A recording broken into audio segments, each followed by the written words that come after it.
Good morning, everybody. What's going on? Welcome back to Movie Mornings. I am your host, Martino. And today we got some really fun stuff to talk about. The Oscars are coming up, so we are going to run through our top 10 movies of 2021. Jose and myself. It's going to be a lot of fun. I can't wait to reminisce over the last year of movies and kind of get an idea of that and idea of where he's at as well. And it's going to be a lot of fun, guys. So I'm excited that you are all here. If you haven't done so already, though, please hit the like button below, subscribe to the channel, leave some feedback in the comment section, share this with your friends, and hit that bell for notification, would you? Much appreciated, much appreciated. You won't miss any future content that way. But introducing here with me is the man with the gram, the Instagram, that is Mr. Jose Espinel. What's going on, my guy? What's up, man? I'm glad to be back. I'm glad, from my spring break vacation, I got this t-shirt. Very nice. And this hat too, which is very nice. Very nice. You want to tell the people what you did that I'm envious of, where you got to go? Yeah, sure. Right. So we did a whole West Coast trip. So we flew to Seattle. We saw the Space Needle and a couple of stuff in Seattle. And then we drove down to a couple cities in Oregon, including Portland. Went all around the whole coastline, so I got to see a bunch of beaches and rocks and stuff like that, which is cool. And then we went to a couple cities in California. We went to Crescent City. We went to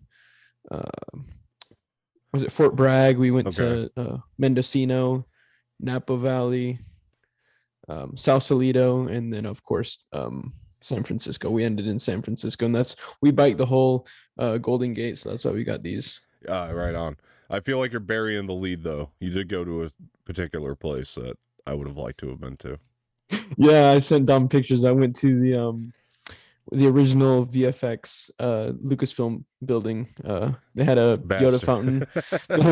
The Yoda fountain. They had the original. I guess one of the, or maybe like the very first Darth Vader outfit suit, which is pretty cool. The original R2D2 as well. Won't be able to see it really. There's that. Absolutely. Yeah, check out his Instagram, guys. He's got some really good and they got some on there. Obviously the Darth Vader right there. Yeah. The K2SO as well, which was cool. Yeah. There. So that's that was awesome. Fun. Then I didn't send you pictures of these either, but I also got to see the original house that was used in Full House. Nice. And then also the apartment that Eddie Brock and his ex-wife lived in together in the first Venom movie. I also got to see that. I got to see that house as well and take pictures of that. And then, of course, obviously, I went to Alcatraz, which was cool. Which is actually now a map on Warzone. Yeah. Funny enough. So that was pretty cool. So yeah, I liked your caption on that picture. Where we dropping boys? Yeah, that was what you said. Yeah, it was pretty funny stuff. Yeah, we've been gone for the last week for multiple different reasons. Because the week that I was here, we did for the week, yeah. Yeah, and we were supposed to just do it with Dave and I, and then and Dave can't make it today, guys. He sends his apologies. He's got a dog issue today, unfortunately. But yeah, and so look, dog. Yeah, and I've been out. We've been out for the past week. So and I had a back problem, which is all fixed up now, so that's good. That's good. Yeah, it's fixed for the most part. 90% fixed. We're good. So that's better than where it started. It's better than 10%, that's for sure. I'll tell you that much, which is what I was dealing with last week. But I did get the game Elden Ring. I did cop that. I gotta talk about this game because it seems like you're addicted.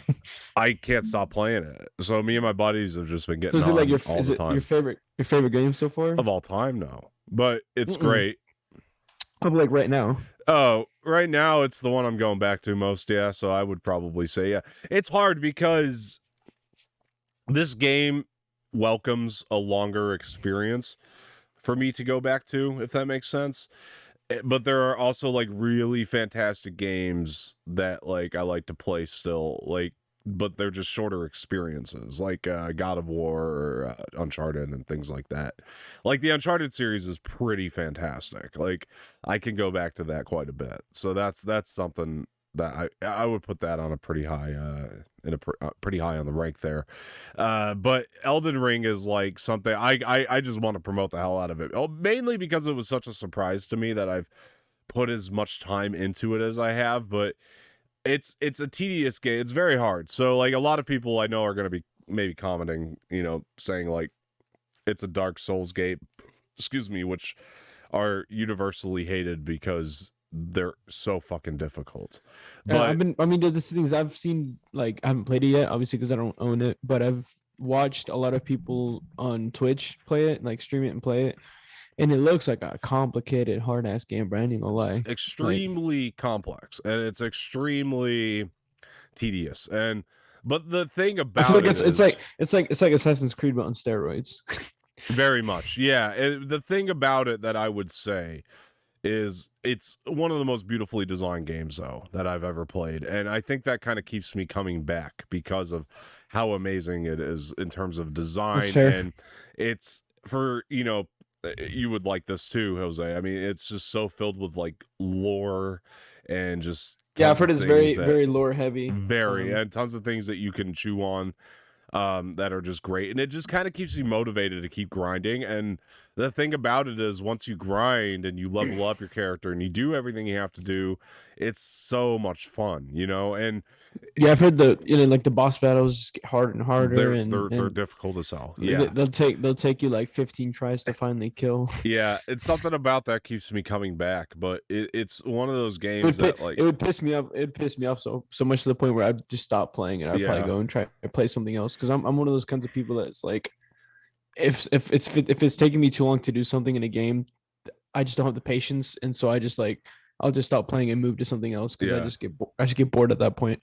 Yeah, I think playing with my friends has helped because, and one of the things I like is that the lobby is unlimited, so you can have like as many people in there. I've heard about that. But I have two other friends I play with. One of them's Josh, who and my friend Keaton, and we've been grinding like crazy on this thing, and it's probably. I'm not gonna say it's my favorite game right now. It's really damn good, and I'm gonna keep going back to it. But I don't remember ever being so hooked on a game since Knights of the Old Republic back in the day. So that's saying something about it, to where it's like I have to put all these hours into it. Yeah.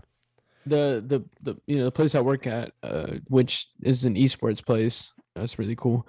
The manager is telling me that they're gonna try and get Elder Ring soon on there. If they get enough people that want to go in and play that game, that they're gonna hopefully eventually get the game on their PCs. Yeah. I mean, to be honestly, the game that I'm having, because I work Monday, Wednesdays, Friday, Sundays there. Mm-hmm. Although I didn't work today because I had an appointment with my eye doctor, but basically every Monday, Wednesday, Friday, and Sunday I try to work there at that place. And so what I grind, because it's not really busy, like it's not really that busy every day.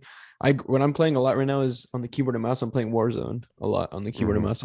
I find it a lot more fun than on Xbox. Mm-hmm. So I find myself grinding that game for hours, hours on end. So I don't know.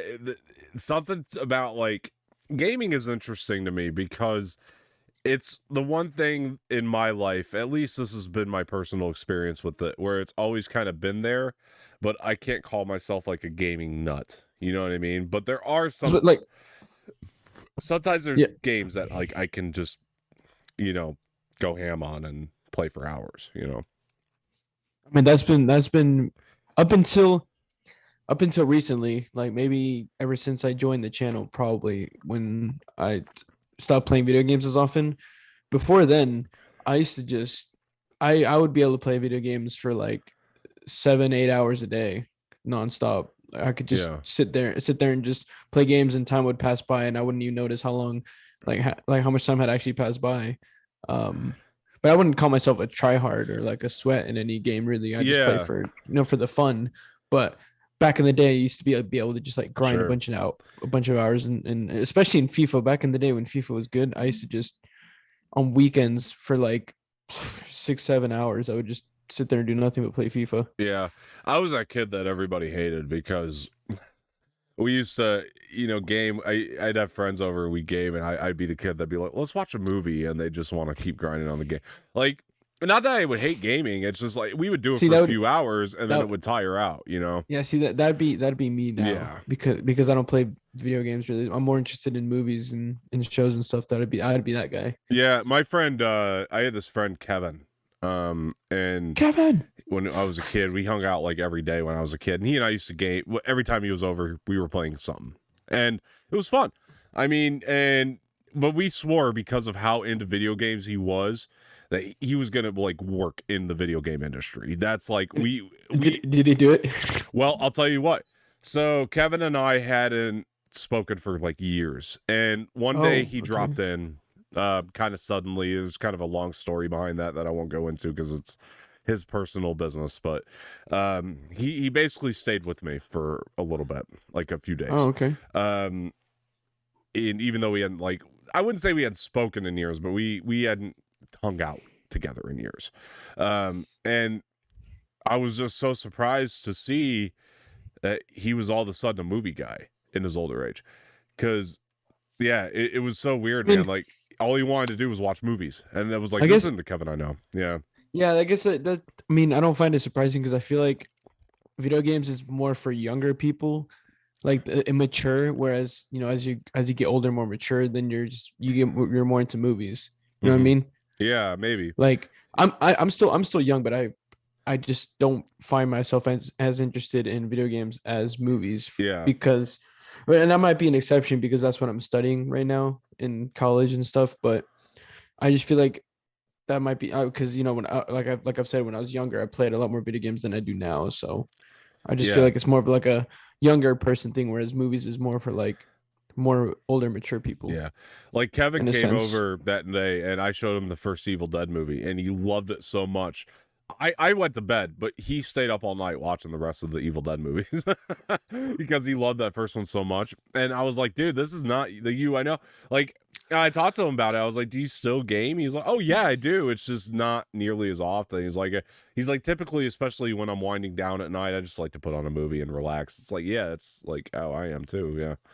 And like before going to bed, I'll just roll in a movie and kick back, relax. I find, and I guess this is scientifically true, if you stare at like a video game screen too long at night, that you wake up like more drowsy or something, like through. You know what? I think this might be another reason why I stopped playing games is because when I used to play video games for like those like 6-7 hours straight, I would go to bed and all I would see is the video game, and so like it would fuck with my eyes, and then I'd wake up the next day and I'm like, what the fuck? And I had that with Elden Ring the other night. I'm not kidding you. Yeah. I used to have it with FIFA. I used to have it with Assassin's Creed.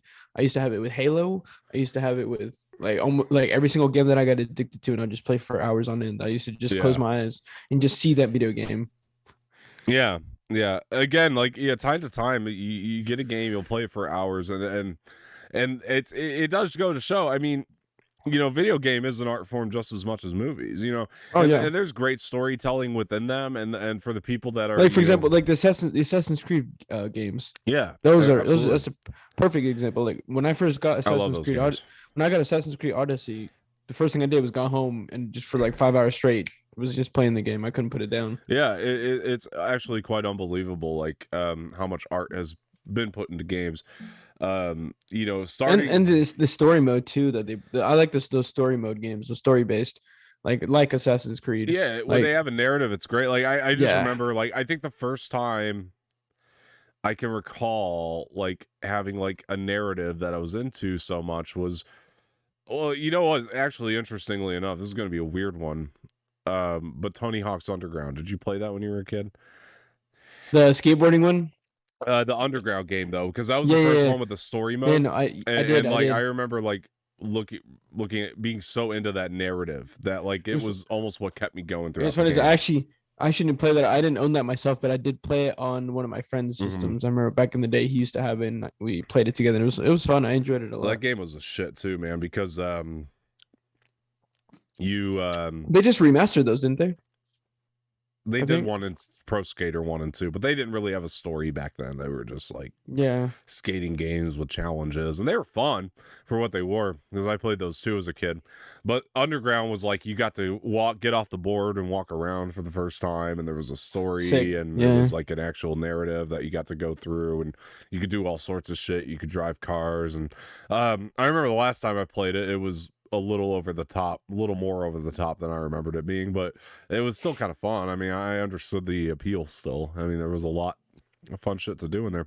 But yeah, dude, it's just amazing to me. And you look at like God of War, which is one of my favorites. I mean, you know, like which is getting a series.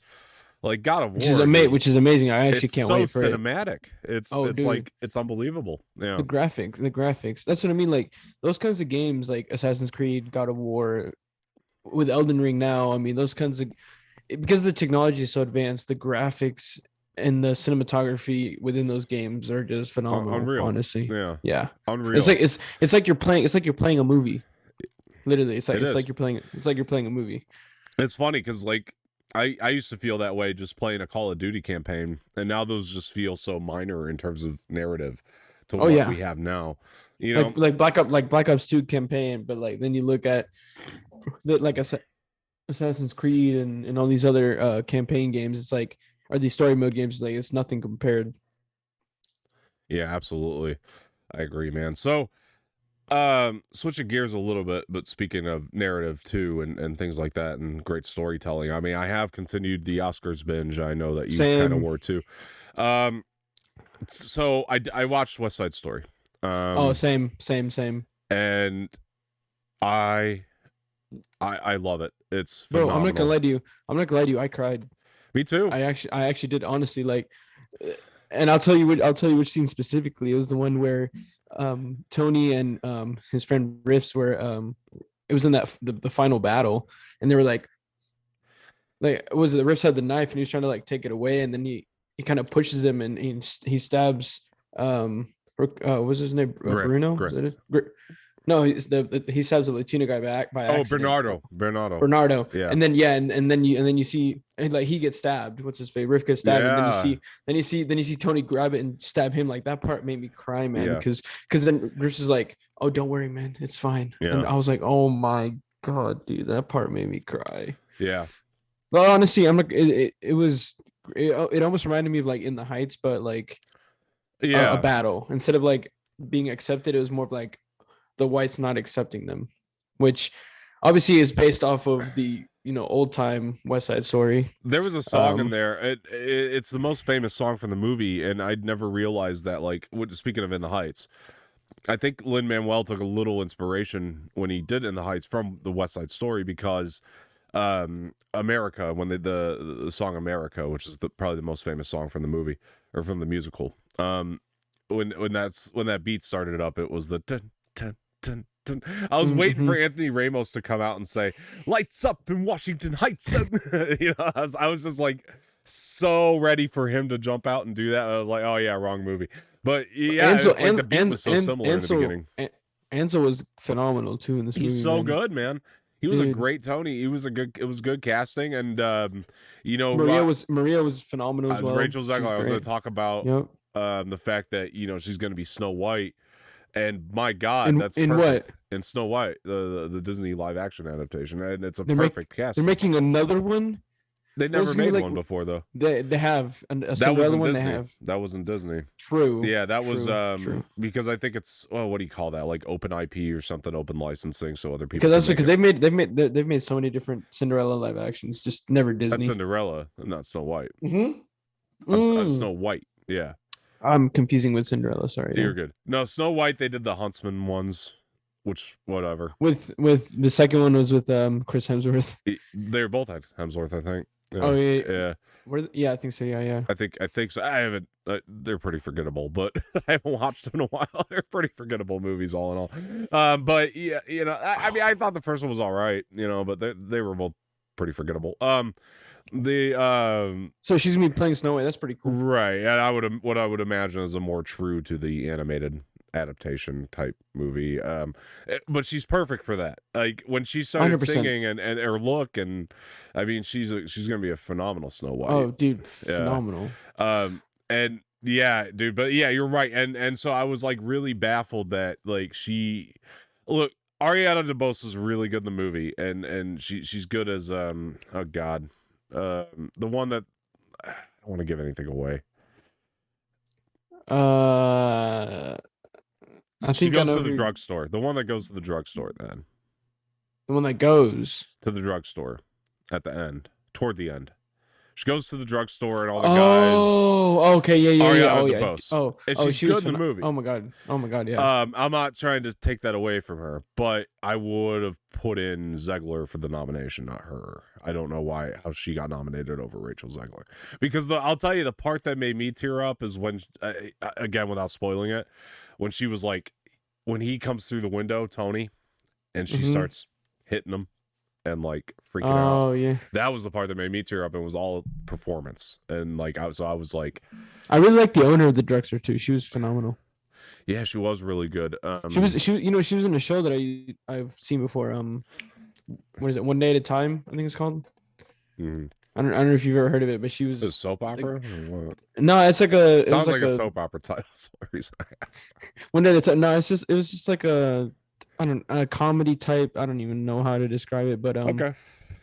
But she was like the grandma in that show, because when I saw her in this movie, I was like, oh, I know her, and honestly, she was really good in this movie as well. Bernardo was good. I like Bernardo too. Yeah, Chino was all right, I guess. Yeah. It's such an ensemble that there's some people that just have such a limited screen time. I like the Jets versus Sharks thing. That was cool. Mm-hmm. That was really cool. That's a good aspect. Yeah, it was. It reminded me of. I can't remember if we talked about this or not before. The Outsiders. Outsiders. What is that, a movie show? It's a movie from 70s maybe. It was Francis Ford Coppola directed it. 80s maybe. It was 70s or 80s.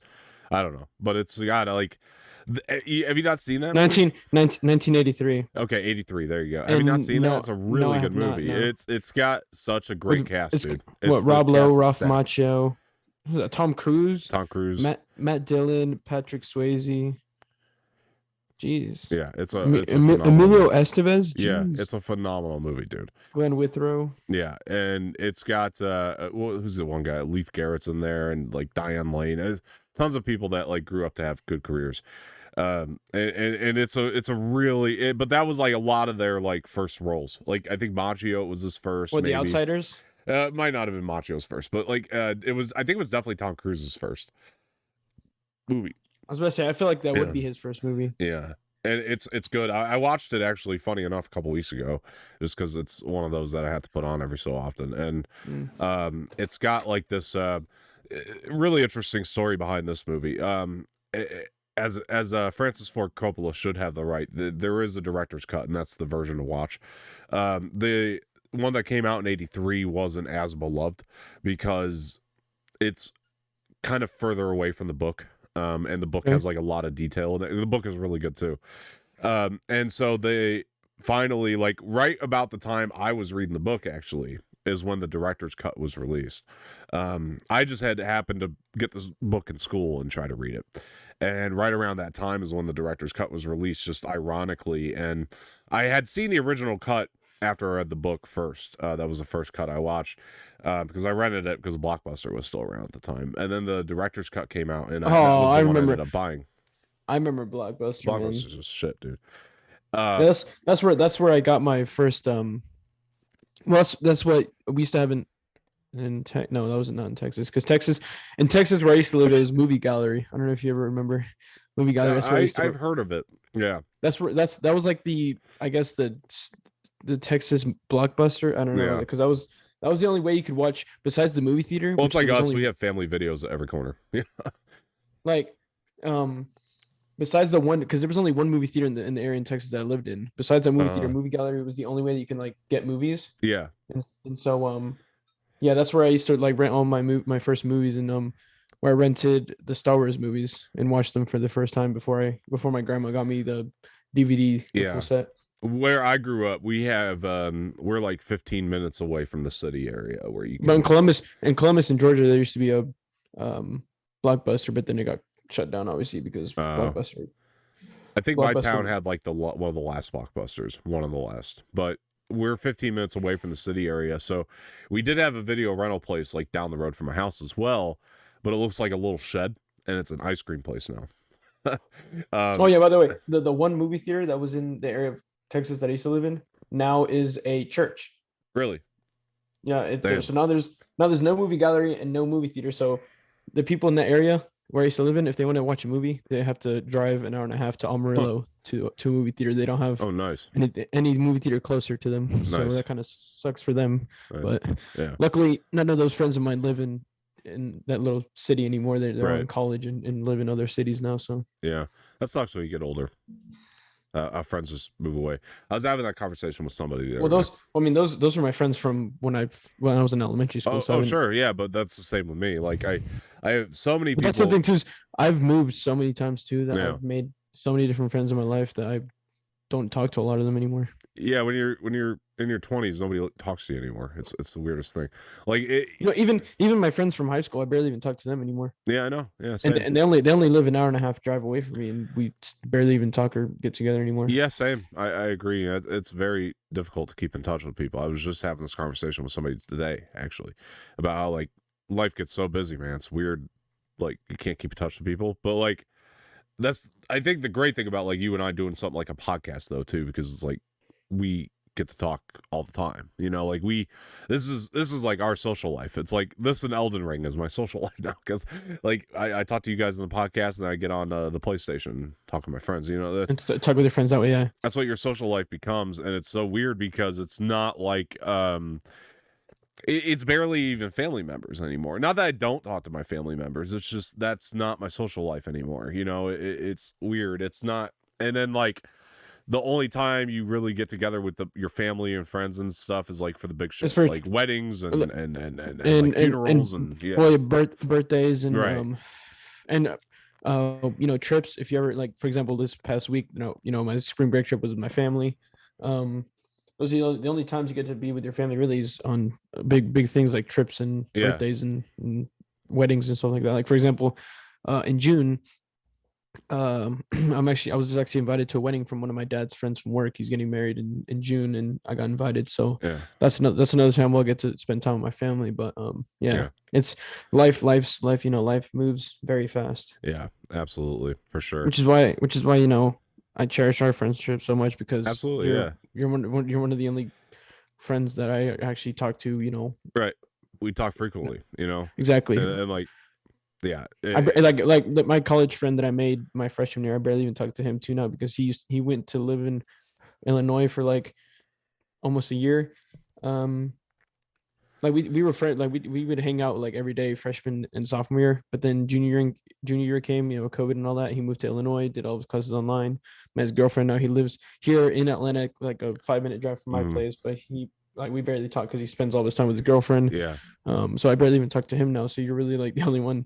Yeah, it's like and the friends I've made now in college, but I don't even hang out with them. I just really talk to them when I see them in class. Yeah, man, it's weird, man. You meet so many people in life. It's just so strange. Anyway, really quick, I was gonna circle back around my outsider's point. I would circle this back real quick because so the director's cut comes out and I watched it and it's literally the book. Like they called the director's cut like the complete novel because it's literally verbatim the book. And so that's the cut to watch, I guess, is the point. Like it really did. Francis Ford Coppola did a phenomenal job adapting that book. If you watch his full director's cut of it's so damn good. Like it's amazing, like how much he took. And yeah, I watched it a couple weeks ago, and it was perfect timing because of West Side Story. And when I was watching West Side Story, I was like, this is Outsiders, you know. This is like, I love this.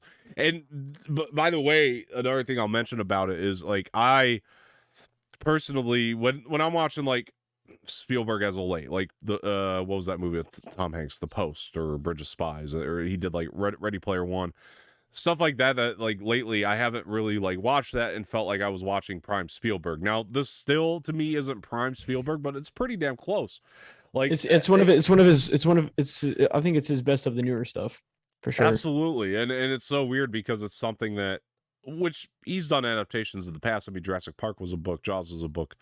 So he's adapted stuff in the past, I guess, but like it's crazy like how good this adaptation was. Like, and the color grading was something that popped out to me too. It was so cool because it was almost like he wanted to make a movie that came out of the 70s as well, like just the way and as I was saying, he did it too, like the atmosphere of the movie, the costumes, like the clothes that everyone was wearing, and the way that they had to hang dry their clothes, because they couldn't afford washers and dryers. The rich versus poor atmosphere too was really cool to see. Yeah, it was all great to see. And then the what I liked really too was in one of the scenes in the movie where it was the dance battle versus, it was when Maria and Tony first met, the whole dance battle where like the sharks were in red, and then like with the girls they were all in red, and then the other guys were all in blue. So it was like that contrast of one side was in blue and one side was in red. I really like that too. Yeah, that was really cool concept. Absolutely. And like the street fighting was cool too, because that brought me back to when Spielberg would direct Indiana Jones, like that type of fighting style that he used. And we just don't see fighting like that anymore. It's got this like kind of upbeat fun to it, but it's like, it's really good. And I'll say this too, like while John Williams didn't score the movie, like when I was like listening to those the inner room music, not like the musical numbers, but like just the music. It reminded me like it did remind me of John Williams. Like it was like Spielberg was really trying to make a prime Spielberg movie here. Like he really did a good job, like coming close to that, like, and I think he's one of the best for a reason. It's a really fantastic movie. Like, and I'm glad I watched it. I really am, because it was something. I'll be honest. I love Spielberg, but I did not expect to like this one. You know what? Yeah. I'm not gonna lie. Going into this movie, I put it aside for a long time. Not a long time, but for a nice bit of time, because I was kind of skeptical about it. Not only because musicals, I mean, I'm a bigger fan now of musicals than I was before, but I'm not like the biggest fan of musicals, and that's what this was. And the whole dancing and stuff like that, like I'm not the biggest fan, but this movie surprised me a lot. Like I really, really enjoyed this movie. Yeah, I mean, a lot more than I thought. I understand now a lot more, because it's really genuinely like I'm familiar enough with the story of West Side Story, I guess, but this is genuinely my first time sitting down watching a full adaptation of it, and like now that I've seen it the way that Spielberg presented it, like I understand why this is something that's been done on Broadway time and time again, because it's and even in movies it's been done time and time again, and I understand it because why it's held to such high regard, because while the numbers, like the music in it isn't something I'm gonna go back to and listen to all the time, I'll be completely honest, but what I do like about it in the context of the story is how important and relevant it is, and like how important and relevant the lyrics are to everything that's going on. Like the songs, obviously all this, the soundtrack didn't hit as good as In the Heights did, but there are songs. I mean, there are songs in this musical that did hit, and that I really, really did enjoy, and I will probably go back and listen to. I mean, specifically, there's a couple numbers for sure. Yeah, in the police station, that musical, that number was good. I really enjoyed that one. Yeah, there was some good ones in there. The ones with Marie and Tony were all really good. I really enjoyed those. So I'll probably put it on like the soundtrack. It's just not one I'm going to continuously revisit like I would In the Heights and like and Greatest Showman or La La Land, things like that. Like I love. But yeah, for sure. Look, guys, it is a Thursday morning when you will be watching this, and I don't want to brag, but it's my birthday! And a very happy birthday to myself. So look, I need to go get some more drinks to celebrate for you. For sure, I appreciate that, sir. I don't have one on me, but we'll be drinking a lot on Sunday. We are going to do an Oscars pre-show, guys, and Sammy Ramirez will be joining us for that. So be sure to tune into Anorex Entertainment prior to the Oscar ceremony. And we're going to have a lot of fun and have some drinks, get together, talk about 2021 movies again, which we're going to do here today. as well. So let's get into some of these here. So Jose and I have made our lists, guys. We haven't seen everything, so it's limited to that. Hopefully we'll see a little bit more by Sunday, but we're going to go ahead and run over this now, so that way we can save a little bit of time on our Oscars pre-show. Because every time we've done an Oscars pre-show on the channel, I've always felt like it ran too long because we were trying to cram in the top 10 on top of the just basic conversation about the nominees themselves. So yeah, I guess we could hear Dave and Sammy's top 10s, sure, when the Oscar bench comes around, but we'll be giving our top 10 here and some honorable mentions. Absolutely. As well. And look, guys, it's been a great year. I mean, between movies like look, it was shit on a lot, but stuff, it's just been, we've had like a good variety of stuff, and a couple movies that got a little bit shit on were The Last Duel and Halloween, and I like both of those movies either way. And so we had some bad movies that were received a little bit more poorly that I actually enjoyed. Free Guy was such a surprise, and we had The Matrix, which was kind of received poorly, but guess what, I enjoyed that one too. We had a movie like Jungle Cruise, which was a fun family film. Really good time. I still haven't seen that movie. It's a really good movie, man. Another movie I really liked this year was Raya and the Last Dragon. It's just been a really fun year.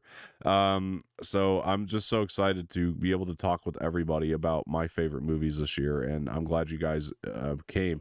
We had risk-taking movies like Eternals. We saw the MCU break out into something like that was a big epic, and a new Ghostbusters movie that was just phenomenal. We even got a Sopranos movie this year. It's just been a really good year, guys. And look, I'm gonna go ahead and give off my 5 honorable mentions, and then Jose, you will go next. Alrighty. So top 10 movies for 2021. Here are the honorable mentions that did not quite make the list, but I thought they were worth talking about anyway. In my honorable mentions, we have The Green Knight, The Tragedy of Macbeth, In the Heights, Cruella, and West Side Story. So okay, yeah. Go ahead, Jose. All right. So, in my honorable mentions, we have Encanto. We've got In the Heights. We got Being the Ricardos, Free Guy, and Halloween Kills. Nice. In no particular order. Nice. Look, let's talk about the one common one here, which is In the Heights, that didn't quite make either of our lists because look, In the Heights is so good. It was such a really surprise musical. I think the work Lin-Manuel Miranda's done deserves an Oscar alone. Like, just this year, 100%. Whether he wrote the musical or just directed it or whatever. In the Heights and Tick Tick Boom, just look at what he's done this year alone, and it's phenomenal stuff. Yeah, it was a great movie that just kind of went over what it was like to grow up in that kind of neighborhood, be a Dominican Republican, absolutely, and grow up in the U.S. And it was great for representation, and it had some bumping ass music, man. I love that soundtrack so much, and it's amazing. But that first song was great, and then Lin-Manuel's song too was amazing. Piragua. Piragua. Yeah, I'll never be able to say that word, I promise you. All right, so look, guys, it's time though. Oof. The top 10, the nitty gritty, the thing you guys have all been waiting for. Yes, we know it. We know you can. We know you guys cannot survive without knowing. How are we gonna do this? You gonna say your top 10 and then me, or do you want to go? No, I'm gonna do 10. You're gonna do 10. I'm gonna do 9. You're gonna do 9. We'll go back and forth, and we'll just kind of give commentary. Look, okay, so this movie is one that everybody was talking about, I feel like, when it came out, and it's one of those things with me, man, when everybody's talking about something, it's like, I know I should probably watch it, but like, is it really going to be that good? Is it really as good as everybody's saying? All my friends are telling me it is. And this was a movie that surprised the hell out of me and just contained a really phenomenal performance, or a couple very good performances, one in particular. That movie is Pig. I really fucking love Pig, dude. And Nicolas Cage, Wow. Maybe his best performance of his career.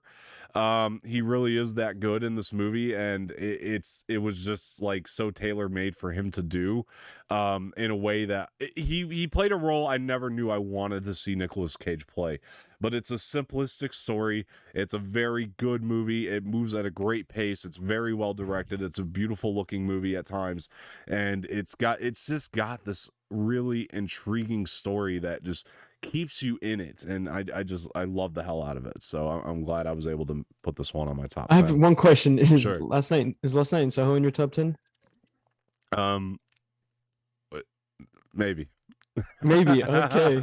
I was just wondering. We'll get there. Where Jose, I'll let you go ahead and talk about your number 10. Yeah, shit. I totally forgot about Pig. That should have been in my honorable mentions because that was a good one. Because it didn't make my top 10, but it should have made my honorable mentions. We're gonna have different lists. That's cool. But number 10 is Cruella, actually. Nice. All right. Because you know me, man, it was in my honorable mentions. I wanted to have it on the list, and dude, a surprisingly really good honestly movie. For Disney, live action adaptations, this was definitely one of my favorites of all of them. Yeah. Probably actually is my favorite of all the Disney live actions. Yeah. Just because of the darkness to the movie and the story that was told, the split personalities between Cruella and I forget her name. What was Corella's actual name? Shit, I forget her name. The designer, her other. I know what you're ego. talking about, though. Yeah, I like that whole concept too.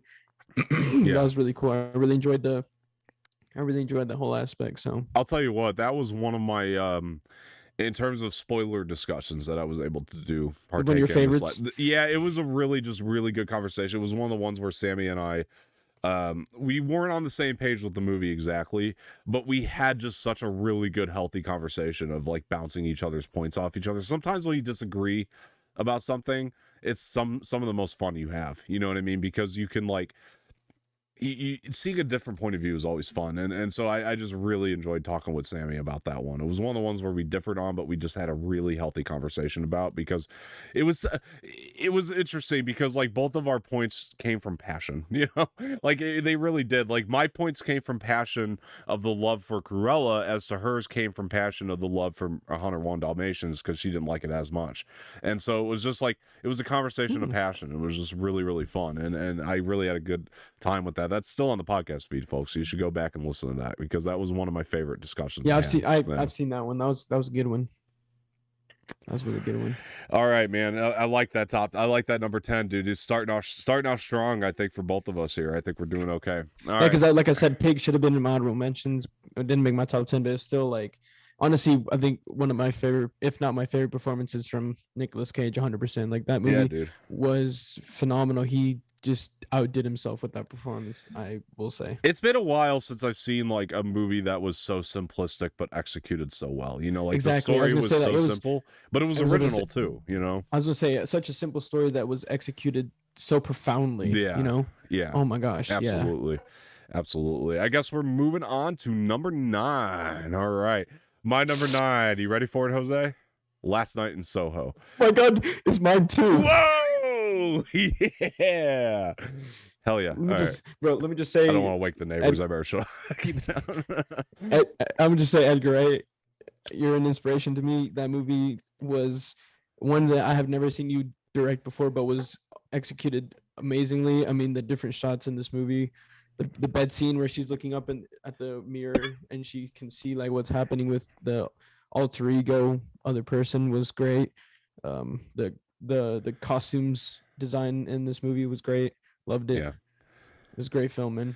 I love this movie, and just 100%. The way that the colors in it are just fantastic. All the different camera tricks Edgar Wright uses, and he really did just continue to show me that he is in this for the long haul. He's a really great filmmaker who's going to keep trying new things. I was gonna say, he can really do anything. I mean, absolutely.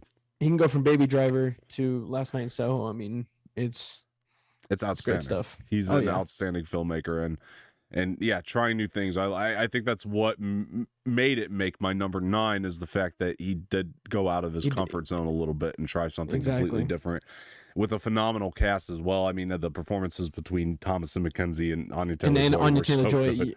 And bro, she was like from Spain and Argentina. Really? I did not know that. She speaks Spanish. Interesting. And she's but that's the thing is like she's so fluent in English, but she's also just so fluent in Spanish. Like, I thought she was like American or some shit, but she's actually from like Spain. Well, one of her parents is from Spain, the other one's from Argentina. I think sadly she didn't get nominated this year, but I would also say she's got a great career ahead of her.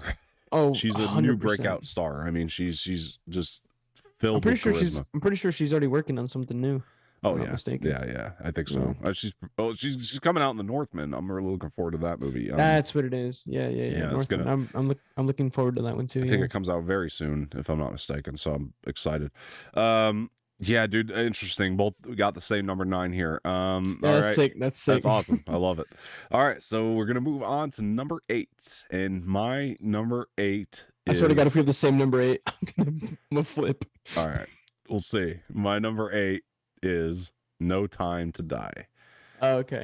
Ours is different. Fair enough. Look, dude, as far as Bond movies go, it's been a long time since I loved one as much as this one. I did kind of grow up on the Connery. I didn't grow up in the Connery era, but like I grew up watching the Connery era films, and I have a soft spot for Sean Connery as Bond. He's been my favorite Bond, and Daniel Craig, while I really love Casino Royale, I thought that was a good movie, really great movie, and it was pretty outstanding comparatively to some of the others. It's been a while since I loved a Bond movie this much that I can actually probably place in my top 5 Bond movies, and this is one of those, and it's outstanding. And Daniel Craig just went out with a bang, and I just thought the movie was made incredibly well. It's a movie I want to revisit multiple times, and it's amazing, dude. I can't wait to watch it again, and I love this movie so much. It's the sound design, the visuals, the performances were all top notch. Yeah. I mean, yeah, my favorite Daniel Craig James Bond movie to this day. I mean, it's one that I will definitely revisit multiple times because not only did Daniel Craig outperform himself, but his girlfriend, wife, whatever you want to call her, she was phenomenal. The villain, he was, oh my God, Rami Malek. Yes, let's talk because oh my God, his performance, I thought he was as great as I wanted him to be, and then Ana de Armas coming in there, which I still am convinced is going to be the next Bond. I'm convinced. She's got a bright future. I mean, she's already doing phenomenal, and she's just gonna keep going. I mean, she's got Knives Out 2, then she's also gonna be in that. Is she in Knives Out 2? No idea. Maybe she's in the first one. She's great in the first one. I didn't think she was in Knives Out 2. I don't think she is. Maybe we'll see. But I mean, she's got the Deepwater movie with Ben Affleck, which I'm looking forward to. I hear it's not good, unfortunately, but oh really? Yeah, the reviews haven't been great, but we'll see. Damn. I want to watch it too, though. It looks great. But yeah, we'll see. The trailer excited me, but we'll see. Yeah, excited me too. Well, okay, so my number 8 is Coda, actually. Your number 8's Coda. All right, look, we'll go ahead and talk about Coda because it's my number 7. Wow. I love Coda. I got to see this one early, and it was a really great experience. I got to see it pretty early, I think. You did, because I didn't see it until way later on Apple TV. And usually, when movies come out way early, they're really strict on embargoes, and this director introed the movie before I saw it. I remember you telling me that, yeah. And just what she said just really touched me because it was a speech of passion, and just you could tell the project was just very personal to her, and the fact that she was like, no, go ahead, tweet about it afterward, tell your friends, tell everybody about how you like the movie, whether you liked it or not, just give your opinion out there, get it out there. And that was important for me as somebody who likes to review movies and talk about movies, and that she wanted the word spread, whether it was good or bad. She just wanted to hear what people thought about it. And it's like, that's a true filmmaker. I personally really, really enjoyed this movie. Eugenio Derbez was phenomenal. I mean, it was my second favorite performance by him. Yeah, is my second to obviously Instructions Not Included. I hold that movie super dear to my heart from him. But I can't remember that girl's name. She was also phenomenal. The father was great. I really, really enjoyed the father throughout this movie. her singing phenomenal. I mean, she killed it at the end there, where she, oh my gosh, the ending where she signed the song for her parents and her brother was great. Yeah. Honestly, yeah, it was a great movie, man. I really really enjoyed it, and it actually made me cry too. Like that movie was just that hit me that much. Yeah. Look, yeah, dude, you're right. It was just an emotional movie, and sometimes I'm kind of looking for that, and that's kind of why When it the made when my the number father 7. when the father like put his hand to her throat to feel like her vocal cords when she was singing on the truck, that was, oh my god, man, that stuff Yeah, was good, it was dude. so hard hitting, and in ways I didn't expect, and 100%. a lot of it was down to filmmaking and sound design. It just all kind of came together in one beautiful big movie. Mm-hmm. You know, it was just great, and I still don't feel like enough people have seen it, and I think that more people need to, for sure. So, All right, well, you said that was your number 7. yep. What's your number 7, Jose? The Power of the Dog. Dude, Power of the Dog is incredible. Dude, I mean, Benedict Cumberbatch. Give your thoughts. Yeah, a movie I never thought that he would excel in, but he just went ahead and proved me wrong. Kirsten Dunst, I mean, probably my favorite performance from her. mm-hmm. Honestly, was phenomenal. I forget what was his name. The kid. I forget the actor's name. Oh, oh gosh. Oh, Jody. No, is it Jody? No, Cody. Jody, Cody Smith McPhee. Yeah, that him. Oh my Yeah. god, his performance was. He was one of the really best in the good. movie. Honest. Oh my gosh, I'm not surprised that he got nominated. Like his performance was, the chemistry that him and Benedict Cumberbatch had at the end of the movie, like towards like those last like maybe I don't know like 20 minutes or so, the movie was some great stuff. Honestly, Absolutely. Yeah, great stuff. Honestly, really just the cinematography in this movie as well, the shots and the way that they went about this Western movie, this Western kind of movie was. You don't really get much of those, but this one was executed very well. Yeah. Honestly, enjoyed myself throughout this, and I remember we watched this together, and we just both were in awe. There's a vibe, and just it's really phenomenal. Like the vibe of it is just great. And the way you find out how Benedict Cumberbatch died was at the end was, yeah, man, some good stuff. It's a good spoiler there that you gave out. No. Look, guys, but yeah, watch Power of the Dog if you haven't. It's probably not being seen as much as it probably should be, and it's on Netflix. It's accessible. If you haven't seen it, check it out. Look, another movie, like my number 7 was Coda, so going down a track of just movies that really hit me harder than I thought they were going to. This is another one of those movies that just hits you powerfully, in my opinion. This is it's just the message. My number message 6. I was moving on to my number 6. Oh, yeah, go ahead. I realized I didn't preface it with my number 6, so I figured you were like probably thinking I was still on Power of the Dog.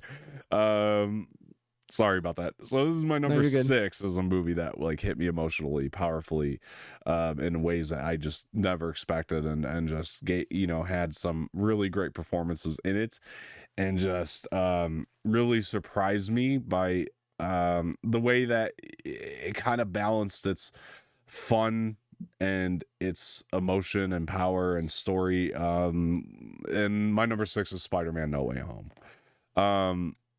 This movie is so phenomenal. I love this Spider-Man movie so much that I just, man, this was a love letter to Spider-Man fans and people that grew up on it and started with Tobey Maguire and went and stuck with it through Andrew Garfield and just enjoy the Tom Holland movies for what they've been, and also just people who've stuck through the MCU, and just like, this is a love letter to fans, but it's also a very powerful and emotional story, and I just had a really fun time with it, and man, I loved it, dude, and the surprises and the cheers. It was a good, honestly, it was a good, really good movie. It's probably one of my it was a good movie. I really did enjoy the multiverse aspect of it, with the the villains throughout through Toby, Andrew, and Tom Holland's universes.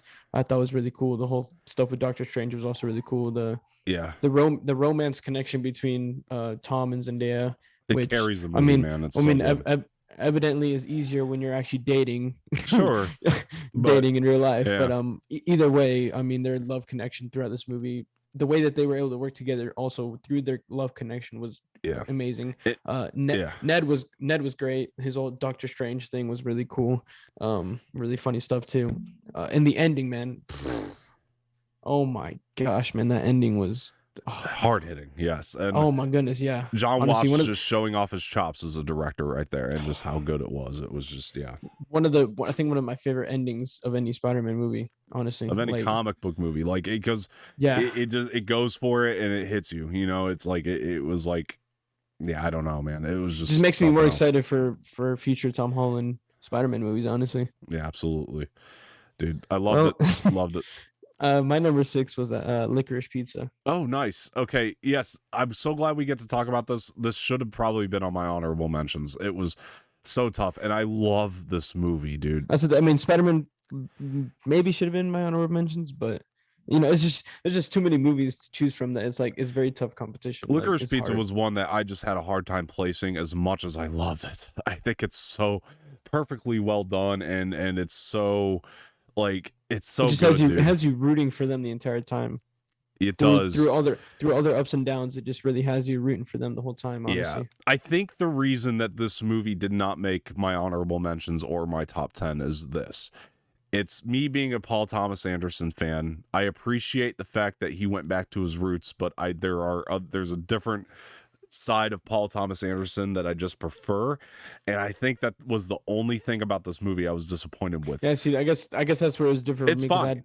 I don't think I've seen any other of his movies, but for what he's doing, it's executed so well and perfectly, and it's 100%. For me, I think the only disappointment I had with it was the fact that I am such a Paul Thomas Anderson fan that I want to, which makes sense. It didn't feel like growth for a director. Do you know what I mean? It kind of felt like going back to the beginning a little bit, which is fine if you want to do that. And I'd have to see his other movies to see where you're coming from. This played a little bit more like his movie Boogie Nights than anything else, and it just didn't feel like a growth for a director when I've seen such masterpieces such as There Will Be Blood, or oh man, I love Punch Drunk Love. I mean, he's done some really phenomenal movies, and it's nothing against him for trying this, because he executed what he was doing perfectly. You know, everything he wanted to do was perfectly executed. And like, maybe it's wrong of me to put it on that level of, I'm not seeing the growth in the director when he still made a pretty damn perfect movie. It was so good, dude, and I'm glad we get to talk about it. Bradley Cooper was great in this movie too. Like, he was wild, bro. He was hilarious. He was honestly. Wild, man. He was. Like, Jesus Christ. Yeah, dude, and the story is wild, and I love the structure of it and all the different because it goes any different way at any point in time. It's one of those movies, man, that it really has you. It has you on your toes the entire ride. Time. Yeah. Oh yeah. It just 100%. The meaning of the title is great too, where it's like licorice pizza, two things that probably shouldn't go together, but they do. And I love that about this, and it's again, like, the reason it made my list has nothing to do with the controversial nature of it. It's just it's my own personal bias. Yeah. I guess in a way he called it licorice pizza because licorice and pizza don't go together. Just like how he doesn't really go with her because of the age difference, the huge age difference. But I mean, which I don't care when you execute it this way. Right, it works great, And exactly. I thought Alana Haim was fantastic, and oh god, whoever the boy was, so good. I forget his name. Yeah, they were so fun to watch together. I was skeptical about this movie because I hadn't really. The only person that I had known that was in this movie was Bradley Cooper. I hadn't never really heard of anyone else in this movie. Yeah, I think they're newcomers. Yeah, most of them. And so that's why I was skeptical about the movie, but it honestly really impressed me. I was thoroughly impressed with this movie. I really enjoyed myself. I guess in that way, it's the one place I will say that I do see growth in Paul Thomas Anderson is taking a bunch of newcomers and trying to make this work. And he did it well. Too. Yeah. Exactly. And I'm not, by no means do I think this is a bad movie. I'm going to revisit this movie time and time again. I love the movie still. Honestly, all of these movies are going to be ones that I'm going to revisit time and time again because these are just such great movies. It was so good, dude. Yeah. Each of them have made a different kind of impact on me that I will revisit them time and time again. Yeah, honestly. Dude. Unfortunately, there were just more movies, that I just liked better. There's just too many. Yeah, it was a packed year, but we are getting down to the top 5, and we have to do this. And Oh man, it's gonna get really tight right around here. Well, I feel like none of these are gonna be like. I feel like last night's show is gonna be the only one that we have ranked the same. We'll see, man. We'll see though. Actually, we'll see. All right, here we go. Top 5. It's a tight year, guys. It was a tight year, but we did it. All right. My number 5 is a movie that I adore. I have revisited a lot, and I just think it's a really rewatchable movie with a cast that surprised me, with a director that surprised me, with just everything about this movie surprised me. And I think it needs to be held to an even higher tier than it already has been. Even though it's held to a pretty high standard as it is. My number 5 is Shang-Chi and the Legend of the Ten Rings. And we have the same number 5. Let's go. Sweet. All right. Look, yeah, Shang-Chi's at my number 5 too, because let me tell you, honestly, of the newest Marvel films besides Spider-Man, actually, I might even like this one more than Spider-Man. Obviously, I do too. So yeah.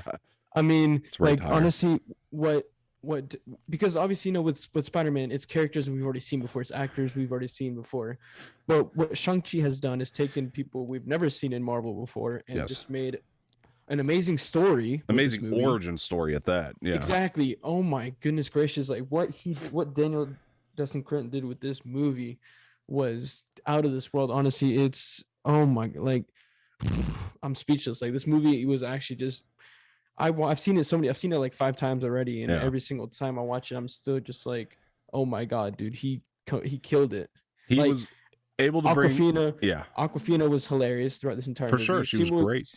Simu Liu, the action he incredible did, lead. Oh my goodness gracious, yeah, incredible lead. Tony Leung is the villain. Oh my goodness gracious, yeah, what a villain, honestly. Oh my god. Yeah, and he was able to bring Asian cinema into the MCU so effortlessly, and to me, Simu Liu and his father, like they both were able to just bring it, Asian cinema into the MCU with such ease. Honestly, like it was great. I mean, in terms of storytelling, it's on a different level than all the other MCU movies, in my opinion. And just 100%. Like, sure, the MCU overall has done a great job with storytelling, but as a solo origin story, the storytelling has been the best one for sure. It's got its own world and just its own lore, and I just love that about it. And it just stands on its own 2 feet so well. Yeah, Shang-Chi's sister was great too. Yeah, this movie phenomenal. So many good things about it. It's visually amazing. It's everything. The action was shot incredibly well, dude.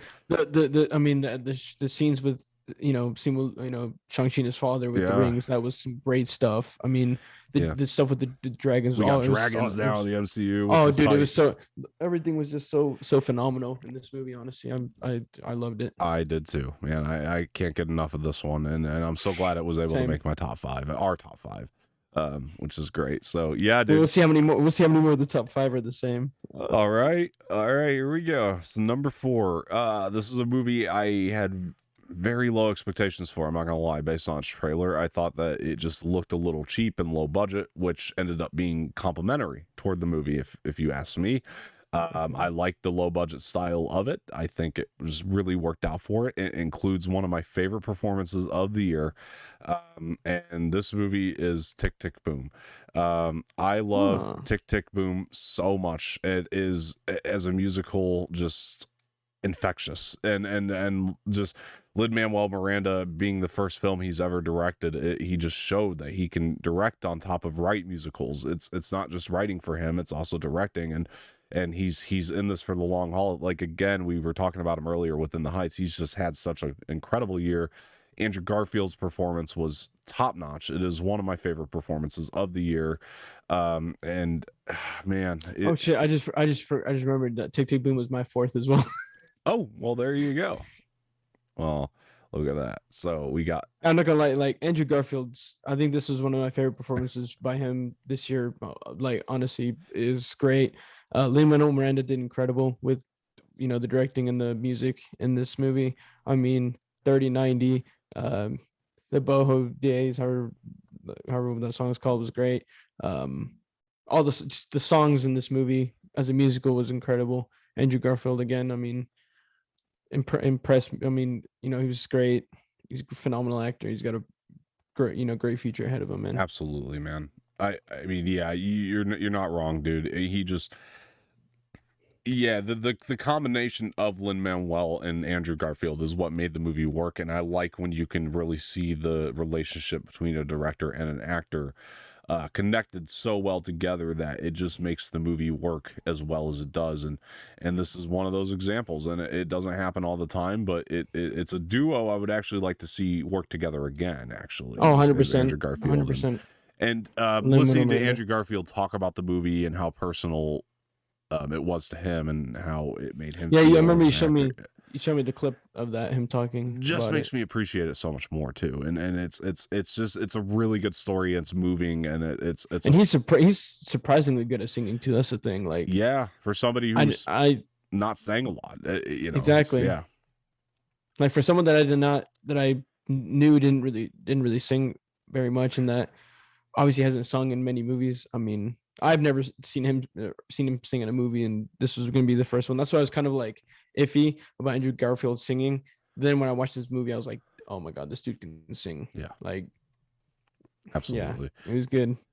Such a good time, guys. If you haven't watched it, it's on Netflix. Check it out. Honestly, I've revisited already like 3-4 times. It's great. I don't know if a musical's ever made my top 5 in the past, but it did this year, and that's that speaks volumes about it. So, all right, my number 3, since your number 4 is also Tick Tick Boom, so we're still in the common ground here. Yep. My number 3 is one that I know is not going to be your number 3, but my number 3 is The Power of the Dog.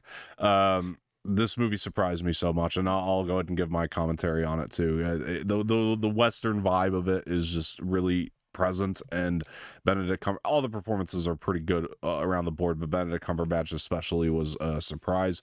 Jane Campion's direction, and all second Jose on Cody McPhee, and the work that him and Benedict Cumberbatch did together that was clearly uncomfortable probably for the two actors, but the fact that they pulled it off and dedicated themselves to the scenes that they had to have together was just outstanding. And I thought Jesse Plemons was a lot of fun to watch in the movie as well, and Kirsten Dunst gave one of my more favorite performances of hers. And the movie is just got this rawness to it that it's just undeniable, that it's worth your time, the pace of it is a little bit slower burning, but I think that's very much by design, and I think there's a good reason and good merit for that. By the time you get to the end of the movie and everything comes together, you're just you feel that payoff, man, of a story, and it's a powerful story in a different kind of way, and I think that I just loved it, dude. It just felt original to me through and through. It's the type of movie I'm looking for, and I hope Jane Campion keeps putting out work like this, because it's really good. I second everything you just said. For sure, dude. I love it. My number 3 is one that just actually made it. It's West Side Story. Actually. Oh man, that high, huh? Oh shit. Look, man, I'm glad you loved it. Ansel Elgort. I mean, we've already talked about it. Like, we talked about this, yeah. He was already, everyone in this movie, and it's the Latino thing, because I'm a Latino, so I understand.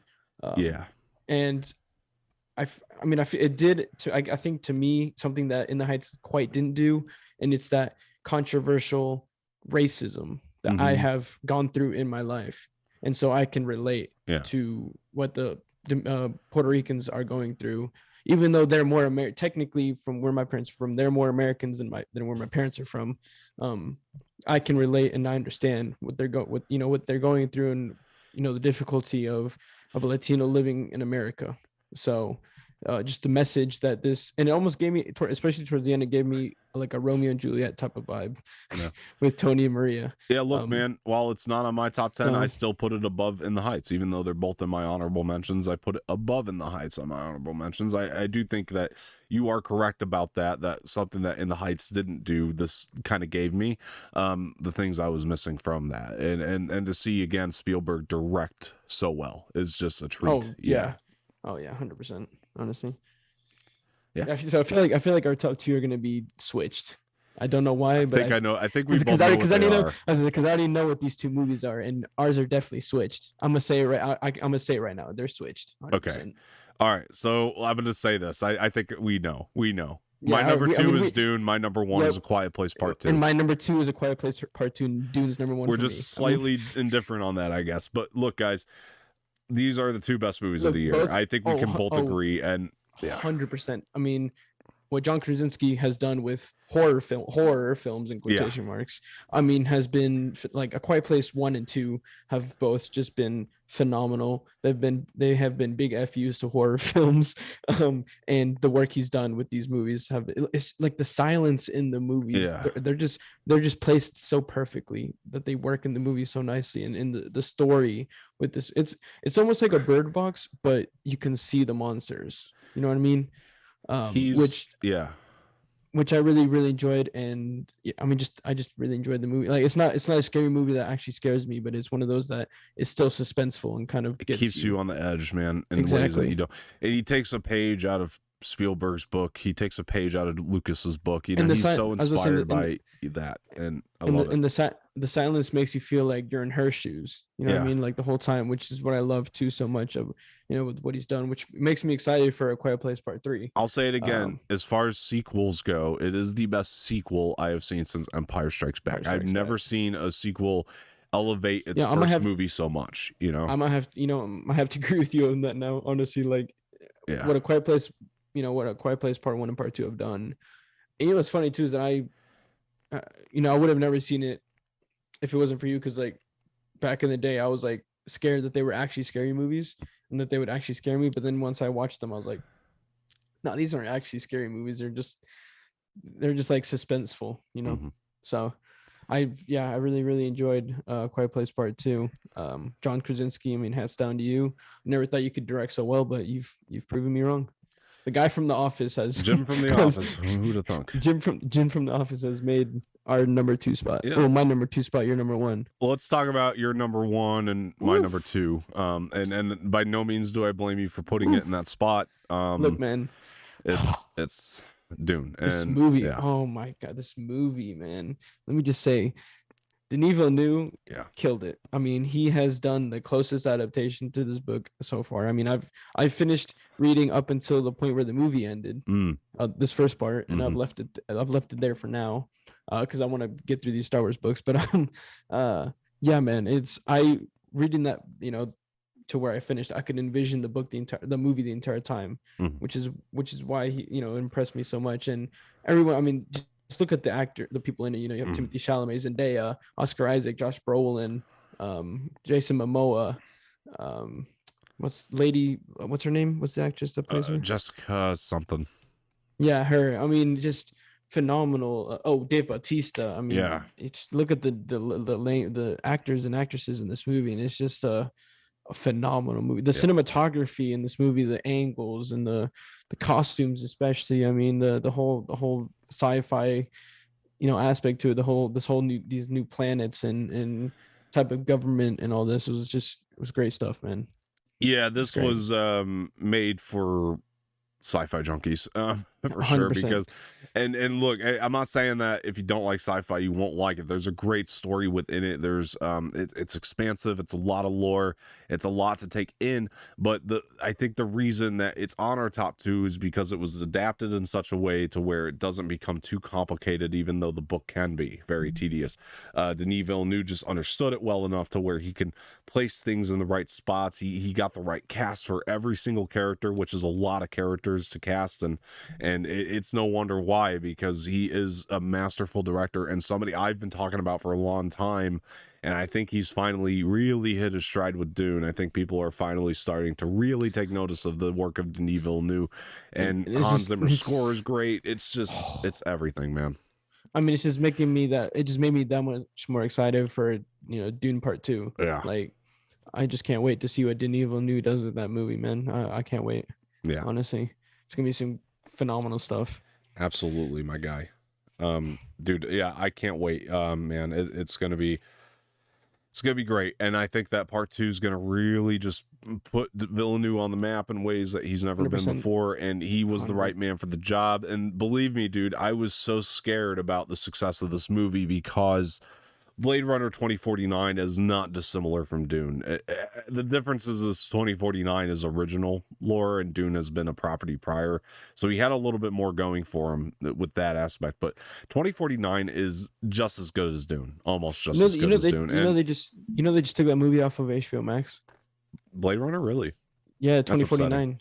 But they put Dune back on. I was gonna say, but they put Dune back on. I saw that. They took out 2049, but put in Dune. Yeah, but 2049 is Blade Runner 2049. What he did is he took Ridley Scott's material from the original Blade Runner and he expanded upon it, and it's a massive sci-fi juggernaut that it flopped in the theater. It did terribly, and I was so scared that was going to happen with Dune, and the fact that it was as successful as it was it speaks volumes to the fact that he did this right, and especially this movie had a lot working against it, is my point, in terms of the way the audiences were. And I'm so happy he's finally getting his due and his attention, and because he's been working a long time, man, and doing some really, every piece of work he has done, he has put the same amount of effort into, and it's amazing to finally see him get his due. And this is why I love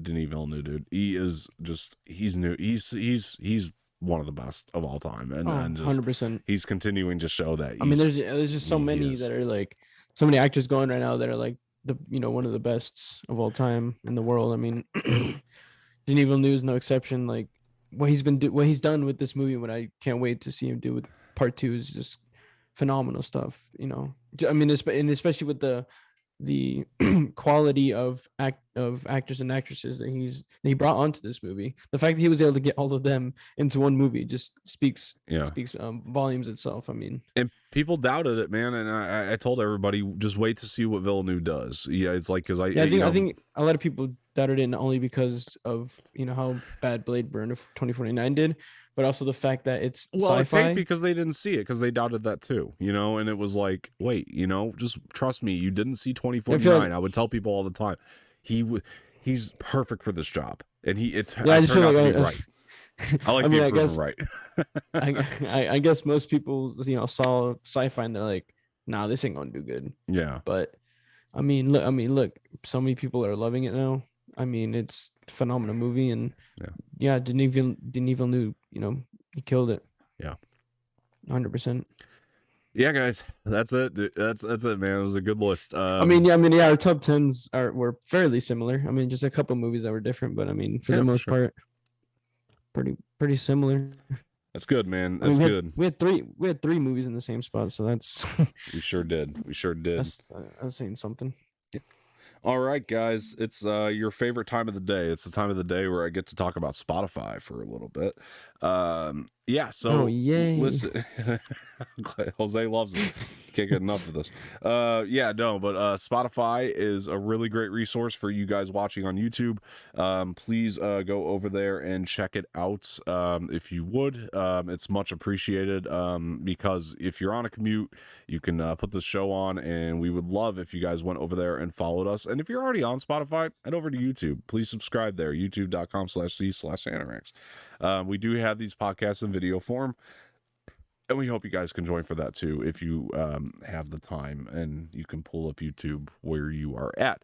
So thank you very much, guys. That's all I had to say about Spotify. But next we're going to talk about trailers, which is my favorite part of the day.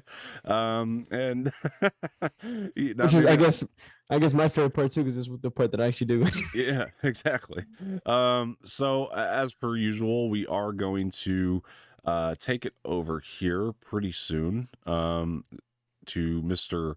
Jose Espinel, our movie trailers correspondent, as soon as my technical difficulties do go away. Jose, what do you got for us? Alrighty, first off, we got Men, which I'm not gonna lie, this to me seemed like some twisted, demented Adam and Eve type shit, which gave me the heebie-jeebies a little bit and absolutely scared the hell out of me. It reminded me of those scary movies that I just really don't enjoy watching. Next we got Where the Crawdads Sing, which all I gotta say is this: what in the get off my swamp, I only eat what I catch, I shower in the marsh. kind of movie is this? Next we got Tokyo Vice, which let me just say that Ansel Elgort, he's been killing it recently. I mean, from West Side Story to this now, I mean, I really enjoyed this trailer, and I mean, I don't really have anything bad to say about it. Spielberg was originally supposed to direct this, but was taken off the project when he figured out he couldn't call it Just Died Horny. So that was what I had heard recently. So sorry, I didn't mean to steal your thunder. No, you're good. You're good. It's good to know that. It kind of sucks, but okay. No, he wasn't on the project ever. Sorry. That sucks, man. Next we got Miss Marvel. So looks like we're finally getting a show for the younger version of Captain Marvel from the Marvel video game. Only problem is that the trailer was ruined when they remixed Blinding Lights. Finally, we got the Obi-Wan Kenobi series, which I know I'm supposed to, roast every trailer, but I just couldn't do it to this one. Not only is it Star Wars, but I mean, I watched the trailer and there's nothing to roast, and there's nothing bad about it. So I mean, I'll just say that I'm excited to see Ewan McGregor back and Hayden Christensen back, and I can't wait to see what they bring to the show.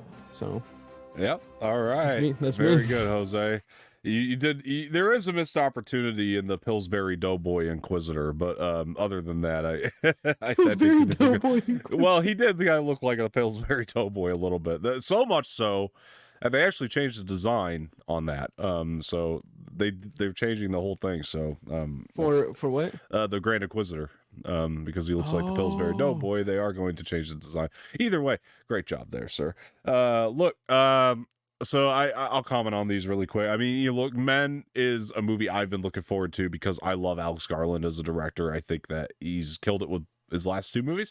This one looks way out there, and I'm kind of excited about that. And it looks kind of creepy. It looks like he's kind of diving into horror a little bit more than sci-fi. It looks like something that I will actually like shit my pants over. I ain't gonna lie. And A24 has been killing it, though. I'll point that out as well too. Studio, they've been just killing it. And Ex Machina and Annihilation are great. His last two movies are great. His first two movies, I should say, they're phenomenal outings. And I remember I went to see Annihilation with Josh, and it was kind of a blind pick. And we didn't really know what to expect. I mean, I knew I liked Ex Machina a lot. Like, I knew I really loved that movie at the time. But still wasn't really sure what to expect out of Annihilation. Very blind pick, and we were like, damn, that movie was amazing. We both walked out pretty impressed, so it was a really fun time. Men, I'm looking forward to, just because of the way his last two movies went. So Jose's staying away from that one.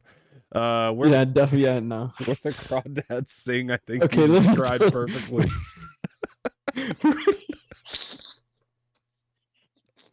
That was amazing. I don't know where that came from, but that was one of the best things I ever heard come out of your mouth. That was, but it perfectly describes it. I'm like, what? I can pay you $100. You couldn't say it again the way you did. It was really good, dude. Bro, like, I'm not. You described it to a T. I have no more commentary on it because that was the trailer for me. I agree, and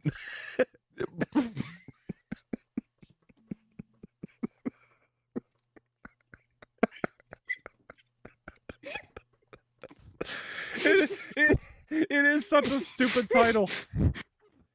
No, the title, not the title, but also what the fuck was going on in this trailer? Exactly. Like, what is this movie? Look, one thing I'll say is it is based on an acclaimed novel. I will watch it. I've heard great things about the novel. Maybe there's some value there, but oh my god, the way you described it was exactly what I was thinking.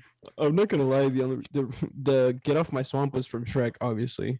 I only eat what I catch was because of that one scene where she was like picking up mussels from the water and putting it in a bucket, and then the ice shower in the marsh, kind of just because that's where she lives, around the marsh. So I figured like that's probably where she showers.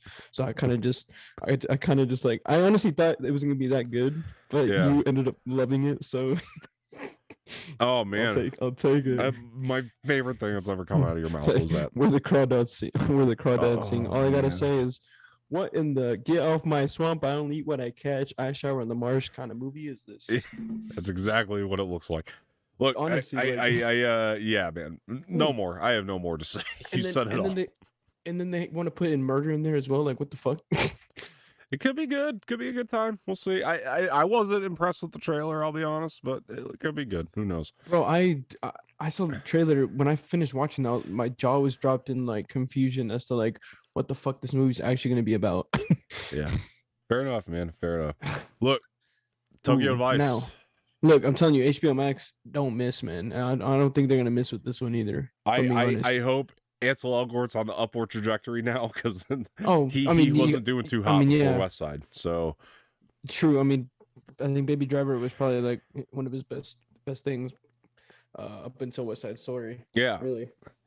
Yeah, dude. No, and so yeah, it looks pretty good. It looks it kind of reminds me of oh man, like the Michael Mann movies, like Thief and Heat. That's what it reminded me of, like those older Michael Mann movies, and I really dig those, and I hope that we get that kind of crime story here. That's what it reminded me of. It's looking it's gonna be like some more Asian cinematography. Yeah, with Enzo. Well, it's Destin Daniel Cretton too. I mean, who's doing it? Oh, yeah. You didn't. My god! Yeah, and I did not know that, man. I'm. You know what? That makes me even more excited now because it is Destin Daniel Cretton. So, yeah. I mean, look, HBO Max hasn't been missing with their shows recently, and I don't think that they're gonna be missing with this one either. So yeah, no, I was excited just because of who's attached and creating it. Oh yeah, and I mean, in the trailer alone has excited me even more now. Sure. So. Yeah, it does look like Ansel Elgort's going to do another bang-up job in this. Like, I like the role he's playing, and it does look like a really good crime thriller type story. Yeah. So, very excited about it. Now, Ms. Marvel, I know we were supposed to roast this. I liked the teaser, man. I really did. I thought the blinding lights thing got me pumped. I know you had to roast it and everything, but it got me pretty pumped, man. No, you see, I obviously this one was easier to roast, but sure. The first time I watched the trailer, I was actually. Like, despite it being little kids, it still has me excited. And the blinding lights remix in the trailer actually excited me even more for the movie. Yeah, because I find that song very annoying. Really, but I love. Yeah, I don't really like. The Weeknd recently has been a big miss for me. Oh my god, dude! Have you heard Dawn FM? It's a masterpiece. Yeah, no. What the fuck is wrong with you? Anyway, I love the Weeknd. But the remixing the blinding lights into that trailer actually excited me a lot for this show because it's the girl from the Marvel video game and getting a show for her. So I've been wondering when they were going to do either a movie or a show for her, and now that we're getting a show for her. Well, this was supposed to come out last year too. Point that out real quick. It was supposed to be last year, but they pushed it. But for obvious reasons, they were so crowded last year. You're right. They were so crowded last year. I mean, I don't think they had a choice, but it was a good move to push. And I can't wait for this show, man. Me either, I'm really man. I think it's gonna be cool to see the youngest superhero yet in the MCU, and I think that's gonna be an interesting take. And the actress seems like she's gonna do a really good job. Honestly, like the footage they showed at Disney Investors Day was good too. I feel like I've seen her before in other stuff. I don't think so. I think it was her first role because they brought her out in the Disney Investors Day, and they talked about how this was her first role. And I think that it'll be good. Obi-Wan Kenobi. Wow. Oof, man. Great trailer overall. Outside of Pillsbury Doughboy, I mean, it was a really good trailer. I really don't care about the look, honestly. I wasn't that bothered by it, but a lot of people were enough to get it changed. You've posted a reaction to it already. And you and I were supposed to break it down, but the episode's unairable, unfortunately. It's too many technical problems there. Really? It was just it's a mess. It's a wreck if we watch it.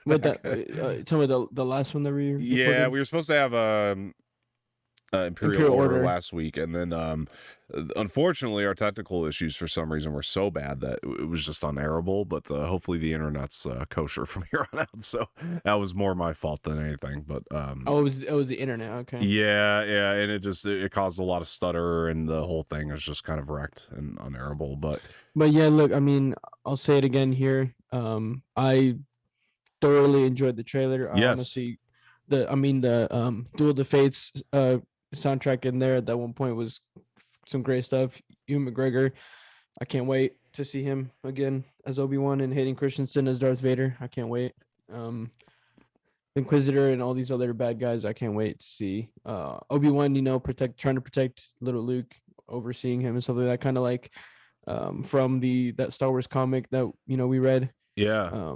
I can't wait if it kind of feels like they're going down that route a bit, which I'm really excited. I can't wait. So yeah, look, man. I mean, I love Mandalorian. I love Boba Fett. I really like Boba Fett. I should say. I don't know if I loved it like I do Mandalorian, but it's been I'm happy to see lightsabers back. It's kind of refreshing again to see it back. Like we don't just see the same dark saber. Yeah. It's nice to see like actual a lot of like lightsabers back and on the side of the dark side as well. It's great, and we need more of that. And I'm glad that the show's going to hone in on that a lot. And yeah, dude, I'm very excited. I think that the show looks. I haven't been this excited about a Star Wars project in a long time. I'm not gonna lie, and I didn't think anything can boost my excitement for the show. I was already pretty excited about it, and when I saw the trailer, I was like, oh yeah. And you're right, like the Duel of the Fates coming back into it, and I guess John Williams is doing the score from what I hear. That's the new word on the street. So.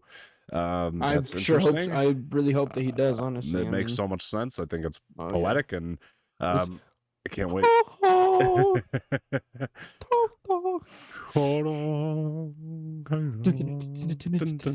pumps me up every time. But oh my god, man! I could listen to that. Oh.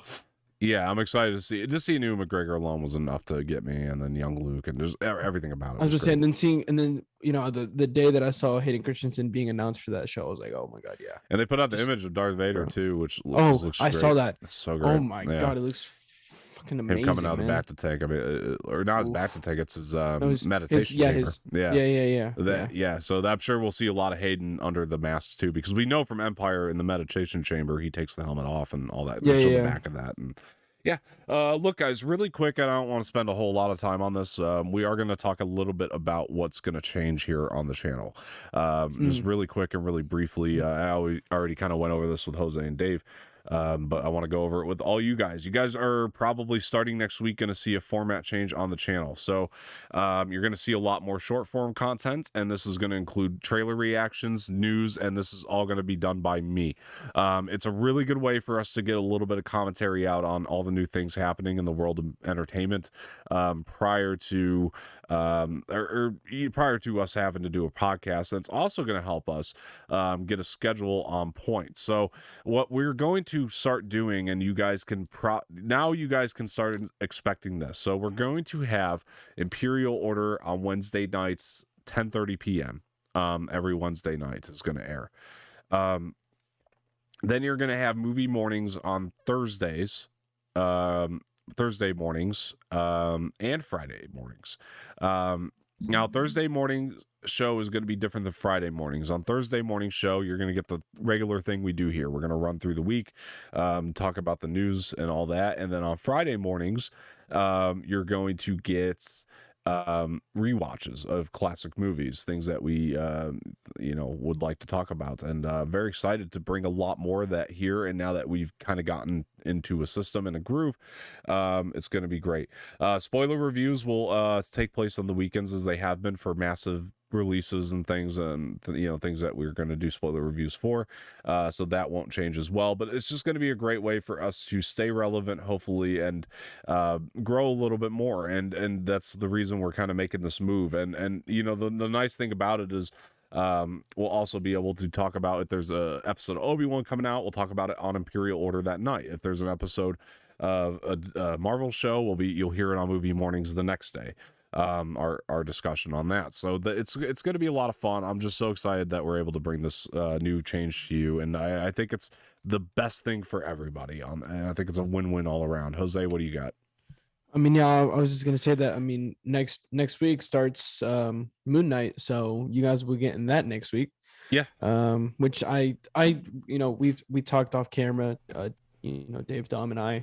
And we came to this consensus and agreement together. It's what worked best for all of us, and I'm really excited to. I was actually the one to come to Dom and say, hey, can we get like a scheduled format for this channel to kind of just have a set schedule of days that we're going to get together to record and upload. And so I'm glad that we finally got to, come together and, agree on the days that we're going to do that. So yeah, we're going to try it out and hopefully it works for everybody involved. And, the best thing about it is the viewing experience it's going to give to the audience. You'll know what to expect and when to expect it a little bit better. Maybe the short form content's going to kind of come at you sporadically. And that's because, again, we're just trying to jump on things a little bit better when they are a little bit more new and happening, and going to try to talk about trends as they're going, because trends go in the blink of an eye. They disappear like a fart in the elevator. So yeah, it come and go like a fart in the elevator, I should say. So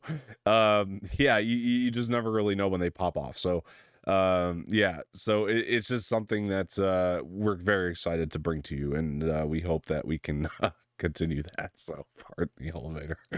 Anyway, yeah, guys, thank you so much for listening to that little rant, little spiel. Thank you. Not a rant. We weren't angry, but spiel. Yeah. You can say rant even if it's not angry. Like, there's a difference between a rant and an angry rant, right? I don't know. We're not gonna have that discussion. We're strapped for time.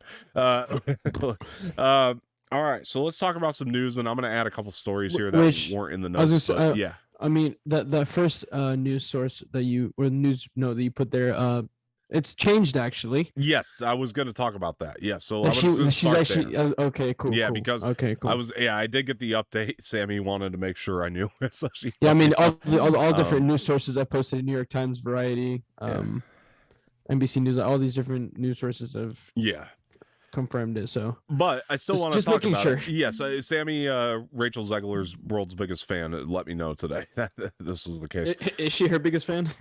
She loves Rachel Zegler, man. She was hyping up.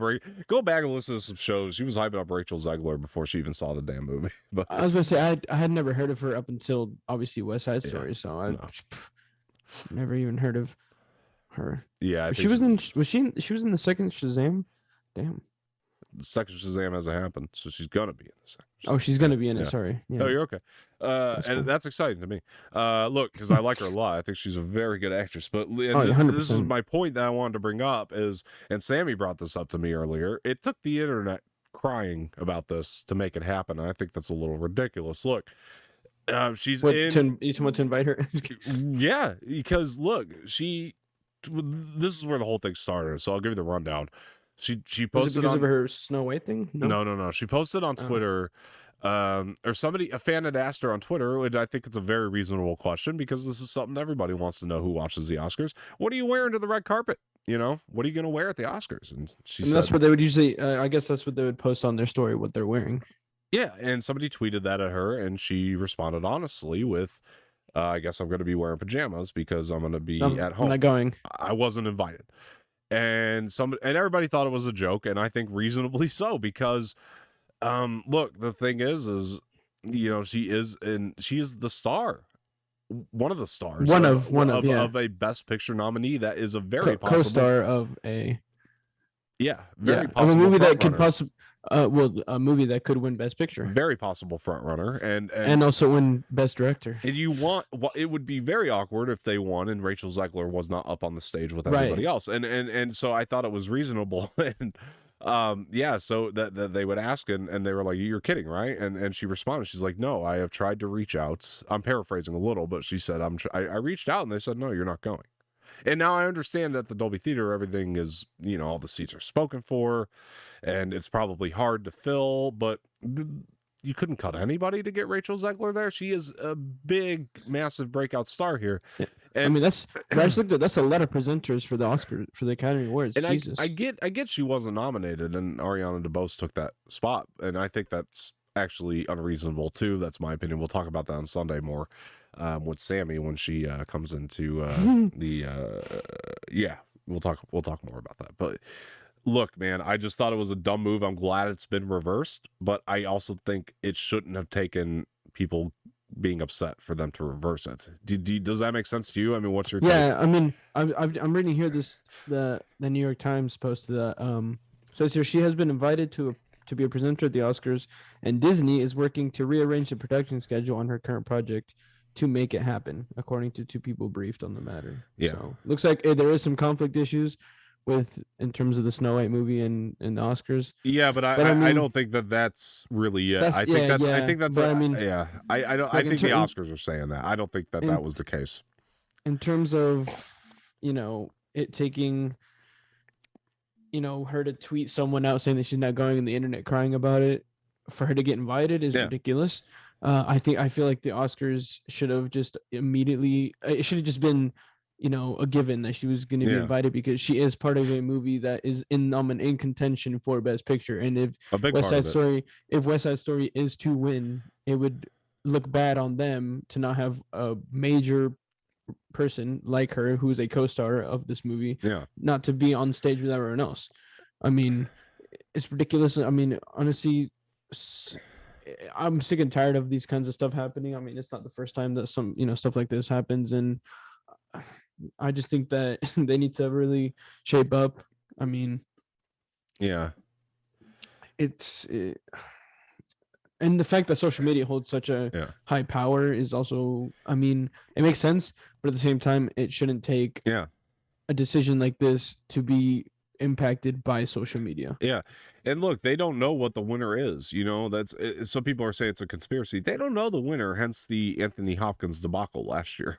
They don't know the winners before. They're locked up in an envelope somewhere. They don't know. That's what they need. That's what they need every single star of every movie to be there. And so exactly. And to me, it's just I just thought it was a ridiculous move to not have her there. And now that she's going, I'm glad it's been reversed. Now, the Snow White part of the statement, granted, when she found out she wasn't going, she might have been like, "Well, fuck you, I'm gonna go work on Snow White because they want to be there." Exactly. Right. But now that she's been brought back and now she's gonna be a presenter. Yeah. And for now Disney's like, well, now we have to move production. Right. Well, look, and here's the other part of it too is a lot of people, because I just want to set a record straight, because a lot of people are bitching at Disney because they own ABC, which broadcasts the Oscars. But I do want people to understand they broadcast the Oscars. They're not in charge of the Oscars themselves. They're not in charge of the ceremony. They are only broadcasting the ceremony. They're not in charge of the ceremony itself. So, the ceremony, who goes and who doesn't, that's not Disney's fault. So please stay off Disney for that one. But we can get on Disney about this. There was a really interesting CNBC article that came out recently. I saw you just wrote chaos at Disney, so I'm really intrigued to see what it is that has been said. Well, listen, man, there's a really interesting CNBC article that ran over a lot of different things, and I'm going to try to simplify it and break it down a little bit better. So because there's a lot of areas of it. It's a long article, but it's a good read if you ever want to look into it. So I'll try to break it down and simplify it. So the basics of it is Bob Chapek sucks at his job. 100%. I mean, we've known that, and he's no Bob Iger, and that's just a fact. And listen, this is what they started talking about, which I found to be really very interesting, is the fact that Bob Iger was doing some press when Chapek had just first taken over. Now, we know when Chapek had first taken over, Bob Iger was going to stick around as chairman of the board. Well, when he was doing the press and announcing he was staying on the chairman of the board, which is really good of him to do to help Chapek, because Iger ran the company for however many years, and he's a wonderful businessman, and he ran the company well. He was a very successful company. He ran it amazingly. He made a lot of money. Yeah, business-wise, say what you will about the movies, business-wise, he has ran the company amazing. And during the pandemic, Bob Chapek was new, and he had taken on the role at a very poor time, and Iger had told the press, unbeknownst to Chapek, that Iger was going to stick around for a little bit and keep an eye on things a little bit longer than planned, and Chapek didn't like that. He found out through the press, and it started off a whole sour relationship between the two. Now, they also talked about creatives, and I'm not saying it's these specific people, but you could damn well be sure it's people at the level of your Kevin Feige's and Kathleen Kennedy actually complaining to the board to try to get Chapek out of there, and not being very happy about the way he's running things, which is very scary for creatives, because Iger comes from a world of creative talents. Iger's book kind of talked about how he used to, he hung out with Jimi Hendrix, for crying out loud. the people who are creative is the world that Iger comes from, but Bob Chapek, on the other hand, is a corporate monster, and he's going to run this a lot more corporate, and that's why a lot of these creatives feel a little bit threatened, because they're not going to be able to make the decisions. Now, we're not seeing the impacts of this now, but we will start seeing the impacts in the long run when we start seeing more projects come out, and I think that this is extremely unfortunate. Imagine somebody walked up to Dave Filoni one day and said, "Hey, we know that you get Star Wars more than anybody else, but it doesn't matter because the guy I hired who used to run a bank doesn't like your idea. He doesn't think it's going to work." That's kind of the stuff we're dealing with over at Disney. This corporate structure. Have you seen all this don't say gay stuff with Bob Chapek as and there's that too. And fucking hell, man, this is he is. Oh my god. There's that too. There's that whole Florida bill, and that he's supporting that people don't like. Fucking this shit, bro. Disney employees themselves are walking out on him. Yeah, and not to mention the Scarlett Johansson mishap, which was completely avoidable. Also by Jake. Yep. Very avoidable. And we talked about that on a prior show for sure, and that was the situation. We did talk about that. Yeah, that was a situation that could have been wrapped up in 15 minutes, and unfortunately, it lasted way longer than it needed. Well, it went to the point of a public nightmare because he wouldn't sit down and chat with her. Listen, this is corporate shenanigans at the worst, and it scares me. I'm a Disney fan. I root for Disney to do well, and when you got a corporate idiot like Bob Chapek in there, it's what do you want me to say? I mean, because it's getting to the point where it's worrying me, because the products that they're putting out happen to be products that I watch and products that I come back here and talk about. And yeah, I mean, for the most part, the older stuff is my childhood, and this newer stuff is still technically part of my childhood because this is Disney, and it is the stuff that I have grown up on, just in newer technology. And when you have someone like him running this shit, I mean, it's not good. I mean, it really hurts me to see someone like, I was going to say paycheck, Bob Chapek, running this shit, because I mean, that's a good name though, Bob Paycheck, because that's all he cares about. Evidently, that's literally all. You know what? That's his new nickname. I'm not even gonna call him Chapek. I'm gonna call him Paycheck. And guess what? You're gonna have a lot of titles that are gonna get him a paycheck, but if the titles continuously are if they're continuously being decided creatively by people who run banks, you're not going to have a big paycheck much longer. Your paycheck is going to diminish. Yeah, because the titles aren't going to be ones that fans are looking for. They're not going to want to go and watch the movies or the shows, and so you're just going to fucking start losing. Your paychecks are going to be a lot smaller, and they're just going to keep getting smaller and smaller until you just evidently have no money. This strategy will work at first. I promise you, it'll work for him at first. I mean, it is working for him. The reason right now, we're not really seeing the result right now because all these projects have really been Iger's, but eventually they're going to be his, and it will work at first. I promise you. They will. Yes, they will work to begin with, but eventually it's going to come back to bite them in the ass. The more people realize that it's not about quality anymore. It's just about quantity. Right. And Bob Iger, the reason that Bob Iger has $7 billion hits in 1 year is because Bob Iger understood the importance of quality, which is something Bob Chapek apparently will never understand. And that saddens me. So quality over quantity is something that Chapek will never understand. He just wants to pump out as many movies and shows as he can in 1 year, instead of just coming out with like 3 really good movies and like maybe 4 good shows in 1 year. He just wants to pump out like 20 shows and 50 movies in 1 year. I mean, imagine somebody who doesn't know jack shit about Star Wars try to tell you what should happen in a Star Wars story. That's scary. It's like having someone who doesn't know anything about Star Wars whatsoever, like a lick of Star Wars, and he just comes in and tells you, all right, do this.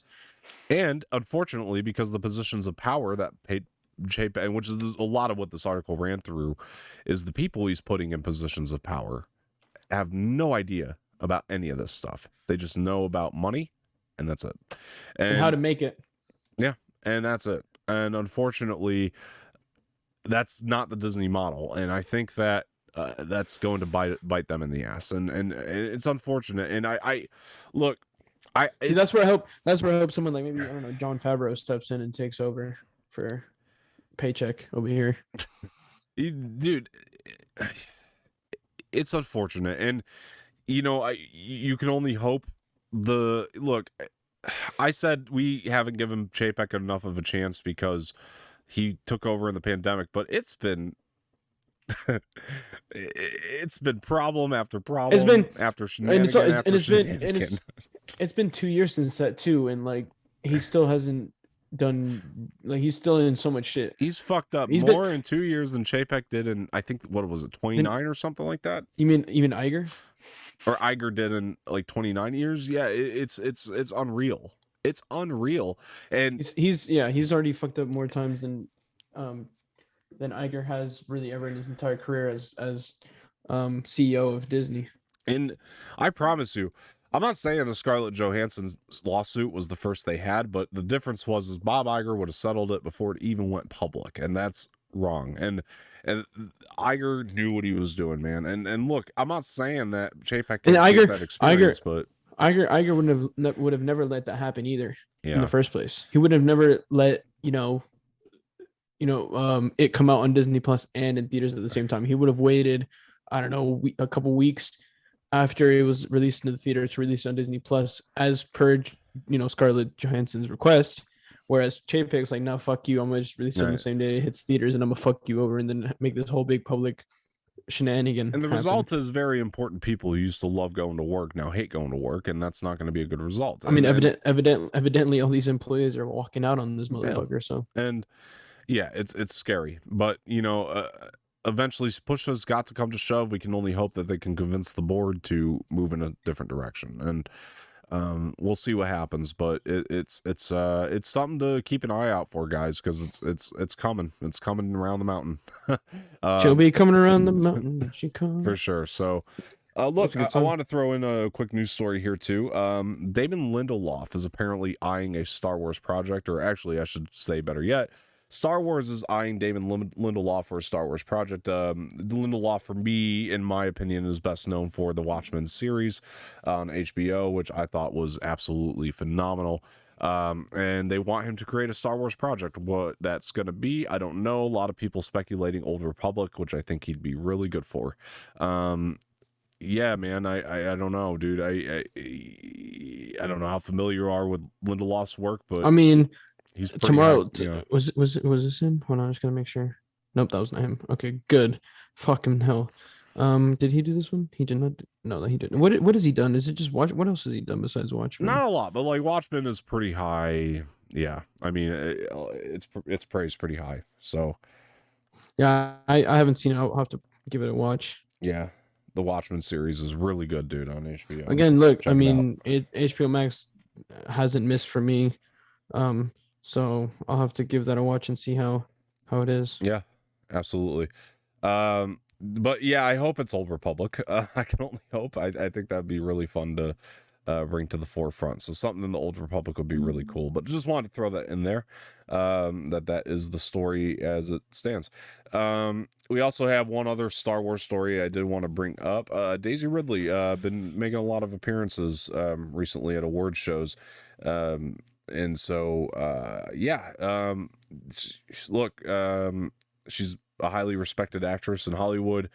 Makes sense that she would appear at award shows, but she was asked a really interesting question recently that has got some people talking, and there's been a lot of talk about conversations between her and Kathleen Kennedy maybe happening. There's been a lot of speculation on that. We didn't know that they had an interesting breakfast meeting that we can confirm. That was a while ago, yeah. Within the past 6 months or so, that they did have a breakfast meeting. And upon being asked about returning as Rey, her response was, "I am always Rey." And so always have been, always will be. And I thought that this was an interesting thing to bring up because, or actually, I'm sorry, let me rephrase. The question was more or less, or the comment I think was more or less, how do you reflect now that you're done with Rey? And she kind of pushed back with, "I'm always Rey." So I want to see her return as Rey, if I'm being honest. Yes, I do too, and I was kind of wanting to get your opinion. Do you think that this means there's something brewing? I definitely I think that think there is. I definitely do think that there's something brewing with Daisy Ridley coming back as Rey. Mm-hmm. I guess not coming back as Rey, like being in another movie or show as Rey. Because like I mean, she always has been and always will be Rey. Um, whether it's for a movie or a show, I mean, that's still to be announced. Um, what I want her to be and what I think would be cool is her appear in the Finn show if that ever happens. Yes, I think that could be a really cool concept. I think you would Um, almost have to have her if they did a Finn where show. where it could possibly be like her, picking up where Finn was going to tell her. Remember, he was going to tell her something. I think it was going to be that he like senses the Force in him, Yes. and it's going to be where she trains him to be a Jedi. Yeah. I think in the Finn, I think that's what's going to happen if she does return as Rey. I think that's what it's going to be. Yeah. Well, I think there's a few different options. I mean, we know the Rogue Squadrons movie is going to take place after Episode 9, after Rise of Skywalker, and She could be in that. I think it would make sense to have her there. I think a Finn show would be fantastic if it happens. Like I told you, I've been watching I've been reading the Legends X-wing Rogue Squadron book. Yeah. I've been really enjoying it, and I think that they could really use some stuff from the book in the movie. Mhm. I think it could be really cool. I mean, in that book you have Wedge Antilles, you have a couple other famous people from those older X-wing fighter pilots in the older Star Wars movies that you could use again in this movie, honestly, and new people as well. I think, I don't know. I was going to ask you, what do you think the timeline is for us seeing Rey again? Where do you how soon do you think this is coming around? Next couple years. Yeah. I think it's going to be 2023, 2024. I'm incredibly with you, and I do speculate she's going to be brought up on the stage at Disney, or not Disney, I'm sorry, Star Wars Celebration this May. I think that they are going to announce something with her this May. I think it's going to be very interesting. It could be Rogue Squadrons. That she would appear in that, and maybe something else along the way. So we'll see, man. I'm excited to see her again. I mean, yeah, give me more Daisy Ridley, because she was phenomenal as Rey. She did a phenomenal job, and I really enjoyed it, and I just can't wait to see more of her as Rey. Yeah, and looking over her resume and upcoming things, she's not really that stacked right now. It doesn't seem like she's got a few projects up and coming, but I think this is a good time to book her. I think that you can do a little bit more and just develop the character even further than we already have. And I think another interesting thing that I really want to see is some of the time between episode 8 and 9. I think that we should do a series taking place around there while she's still at that age. I think you could do a little bit more filling in those gaps as well that can really be helpful to further enhance the sequels, and I think that could be something that would be very interesting to me. I would like to see Leia train Rey, or we wouldn't see that obviously because of Carrie Fisher's unfortunate passing. We probably wouldn't see it, but maybe just her going out on missions, whatever the case may be. I just want to see more of it, and it's exciting to me, man. I'm all kosher with all of it. So give me Rey in any context, and just make sure it's good Star Wars, and we'll all be good here. So we're all fine here now. How are you? Anyway, so yeah, so look, the next two stories are going to kind of come as a pair. We're going to end on this exciting note. Sean Levy, Free Guy director and Adam Project director, is going to be directing Deadpool 3. Look, I honestly hope that exciting. This thing is. I hope it's rated R. Honestly, it's going to be. Feige already confirmed. I mean, that's the thing, is you can't have Ryan Reynolds as Deadpool if it's not rated R. Yeah. I mean, his past two movies have been rated R. This one, it's going to be, if I'm not mistaken, the very first R-rated Marvel film. And the MCU, yeah. In the MCU, what do you mean the MCU? MCU. I mean, there's Deadpool is Marvel, and they're both R-rated. Well, now it's Marvel. Yes. No, they've always been Marvel. Oh no, I guess Disney then. Disney Marvel, right? MCU. That'll be rated R. Yeah. Mm-hmm. Which will be. Which, I mean, I'm really excited to see because I really enjoy Free Guy from Sean Levy, and I haven't seen Adam Project yet, but from what you and Dave have dude. told me, it was like from what you and Dave have told me, it was great, and I can't wait to watch it. So honestly, yeah, I'm excited to see what he brings to this Deadpool 3 movie. I hope it's as good, if not better, than Deadpool 1 and 2. Yeah. Look, man, I all I could say is between Free Guy and Adam Project, I can't wait to see Sean Levy, keep with the same tradition of the character, because, if it ain't broke, don't fix it. Because there's a lot about Deadpool that just works. I think Reynolds understands the character enough, and him staying on as producer is it looks like this Sean Levy Ryan Reynolds chemistry works phenomenal. But I also, like you said, if it ain't broke, don't fix it. I mean, they've worked very good together in Free Guy and in Adam Project. So just keep it going, honestly, because their chemistry is phenomenal. So I find it very poetic that this is the third Deadpool movie, but it's also the third collaboration of them and of Sean Levy and Ryan Reynolds. Yeah. We know, man. So it's their trilogy of movies technically, because it's Ryan Reynolds' trilogy as Deadpool, and it's Sean Levy's trilogy as working with Ryan Reynolds. Yeah. So, and we know, man, once the director's attached, the project gets it going. So we can expect a Deadpool 3 probably sooner than later. And they've probably had this idea in mind for a little while, I would imagine. Probably right after the success of Free Guy is when this deal was made. I would just assume. And then the Adam Project has kind of just made it even more. It's just more exciting now, yeah. Because Adam Project was a really fun time, a really fun movie with a lot of heart. You see the video of the kid that was in the Adam Project, how he had Ryan Reynolds' Deadpool lines memorized. Yes, that was video? Fun. Yeah, that was so good. Yeah, and that kid is awesome. And he played. The second you saw him on screen, you knew he was the young Ryan Reynolds in Adam Project, because he does it so well. And the movie, I mean, he's got his Deadpool lines memorized. So I mean, right. The movie had so much heart too, and that's one thing I'm excited to see Levy bring to this, which he's done with all his movies. Is just, I think if he could bring a little more heart to Deadpool, it'd be actually kind of cool, If he could, I was gonna say, bring something different to the Deadpool movies. Yeah, something we've never seen before.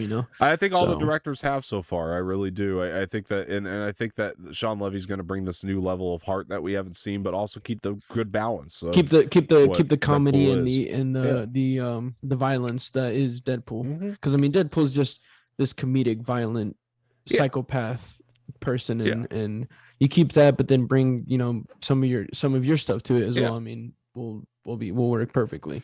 I'm excited. I'm excited for this collaboration. 100%. Now we all know Mark Ruffalo was an Adam Project, and I'll go ahead and talk about this next story. And Sean Levy has teased Hulk maybe appearing in Deadpool 3. That know what? That would be fucking sick. Honestly, I would love that. I think it's coming. I think Hulk is going to be in this movie. It's a little bit. If Sean Levy teases it, then it's true. And I think that I liked the duo between him and Ruffalo and Adam Project. I think I might watch this after this. It's a really good movie, man. I think you'll have a good time. I'm gonna just put myself to watch it after this. Yeah. Well, we've nailed in our list for 2021. Pressure's a little bit off for you to only watch 2021 movies now. Maybe get caught up. You mean 2022? No, I'm saying like we nailed our list for 2021, so the pressure's off for you to watch 2021. Yeah, so now I can just watch 2022. If you want to catch up, you can now. That's what I was gonna say. Like that's what I was saying too. Is like now that we've got this, our top 10s for Oscar movies of 2021, I can now shift my focus, because there's just been so many 2022 movies that I've been wanting to watch that I've been holding off for these Oscar movies. Yeah. So now I can just get to these 2022 movies, because I'm trying to get caught up, like Adam Project and there's a couple others. Well, and the shows too, because I still haven't finished The Sopranos. Yeah. And haven't even started Euphoria. I've said in my head, like, as soon as I finish Sopranos, I'm going straight to Euphoria. So I'm just trying to get The Sopranos out ASAP. I mean, I'm still on season 5, episode 7, I think. So I'm getting there. I'm close. Absolutely. But yeah. Yeah, guys, look, it's check out Adam Project on Netflix if you haven't already. Choked me up a couple times. It has some really good heart. That's really good in there. And I like Free Guy more overall, but this is a really interesting, fun project that they did together. So is this like sci-fi? Yeah, it's science fiction with it's definitely sci-fi, but it's also it's got comedy and drama and heart. It's everything that you'd want from a follow-up, I guess, from Free Guy. You know, it's a really good follow-up movie, and surprisingly enough that it was a Netflix original. So they're looking pretty good this year. We'll see what comes next, but yeah, guys, look, that will wrap it up for today. I'm so glad you can all join us, and glad we were able to get another episode of Movie Mornings over to you guys. Let us know what your top 10 favorites are for the year. Comment that below. For 2021, that is, and we'd really like to hear how the lists compare and hear all that. That would be great. But thank you again for joining. I've been your host, Don Martino, and Jose is sitting over here. And Jose, where can people find you? You can find me on all socials at Type 1 Latino, all together or lowercase, and on Stereo. Hell yeah. And you can find me on Twitter at Dom_Martino_ and on Instagram, Dom_Martino_official. And with all that said, guys, we are going to go ahead and get the hell out of here. So thank you guys so much for joining. Please like the video, subscribe to the channel, leave feedback in the comment section, share this with your friends, hit the bell for notifications. And if you're on Spotify, go subscribe to the YouTube channel and do all that. And if you're on YouTube, go follow us on Spotify. We will leave a link in the description below. I want to thank everybody for joining again. I've been Dom Martino. That's been Jose Espinel. You can find me on Twitter at Dom_Martino_ and on Instagram, Dom_Martino_official. And for the Anorax pages on Twitter and Instagram, Anorax official. We thank you guys so much for joining. I've been Dom Martino. We're going to get going. Thank you guys so much. Later. See ya.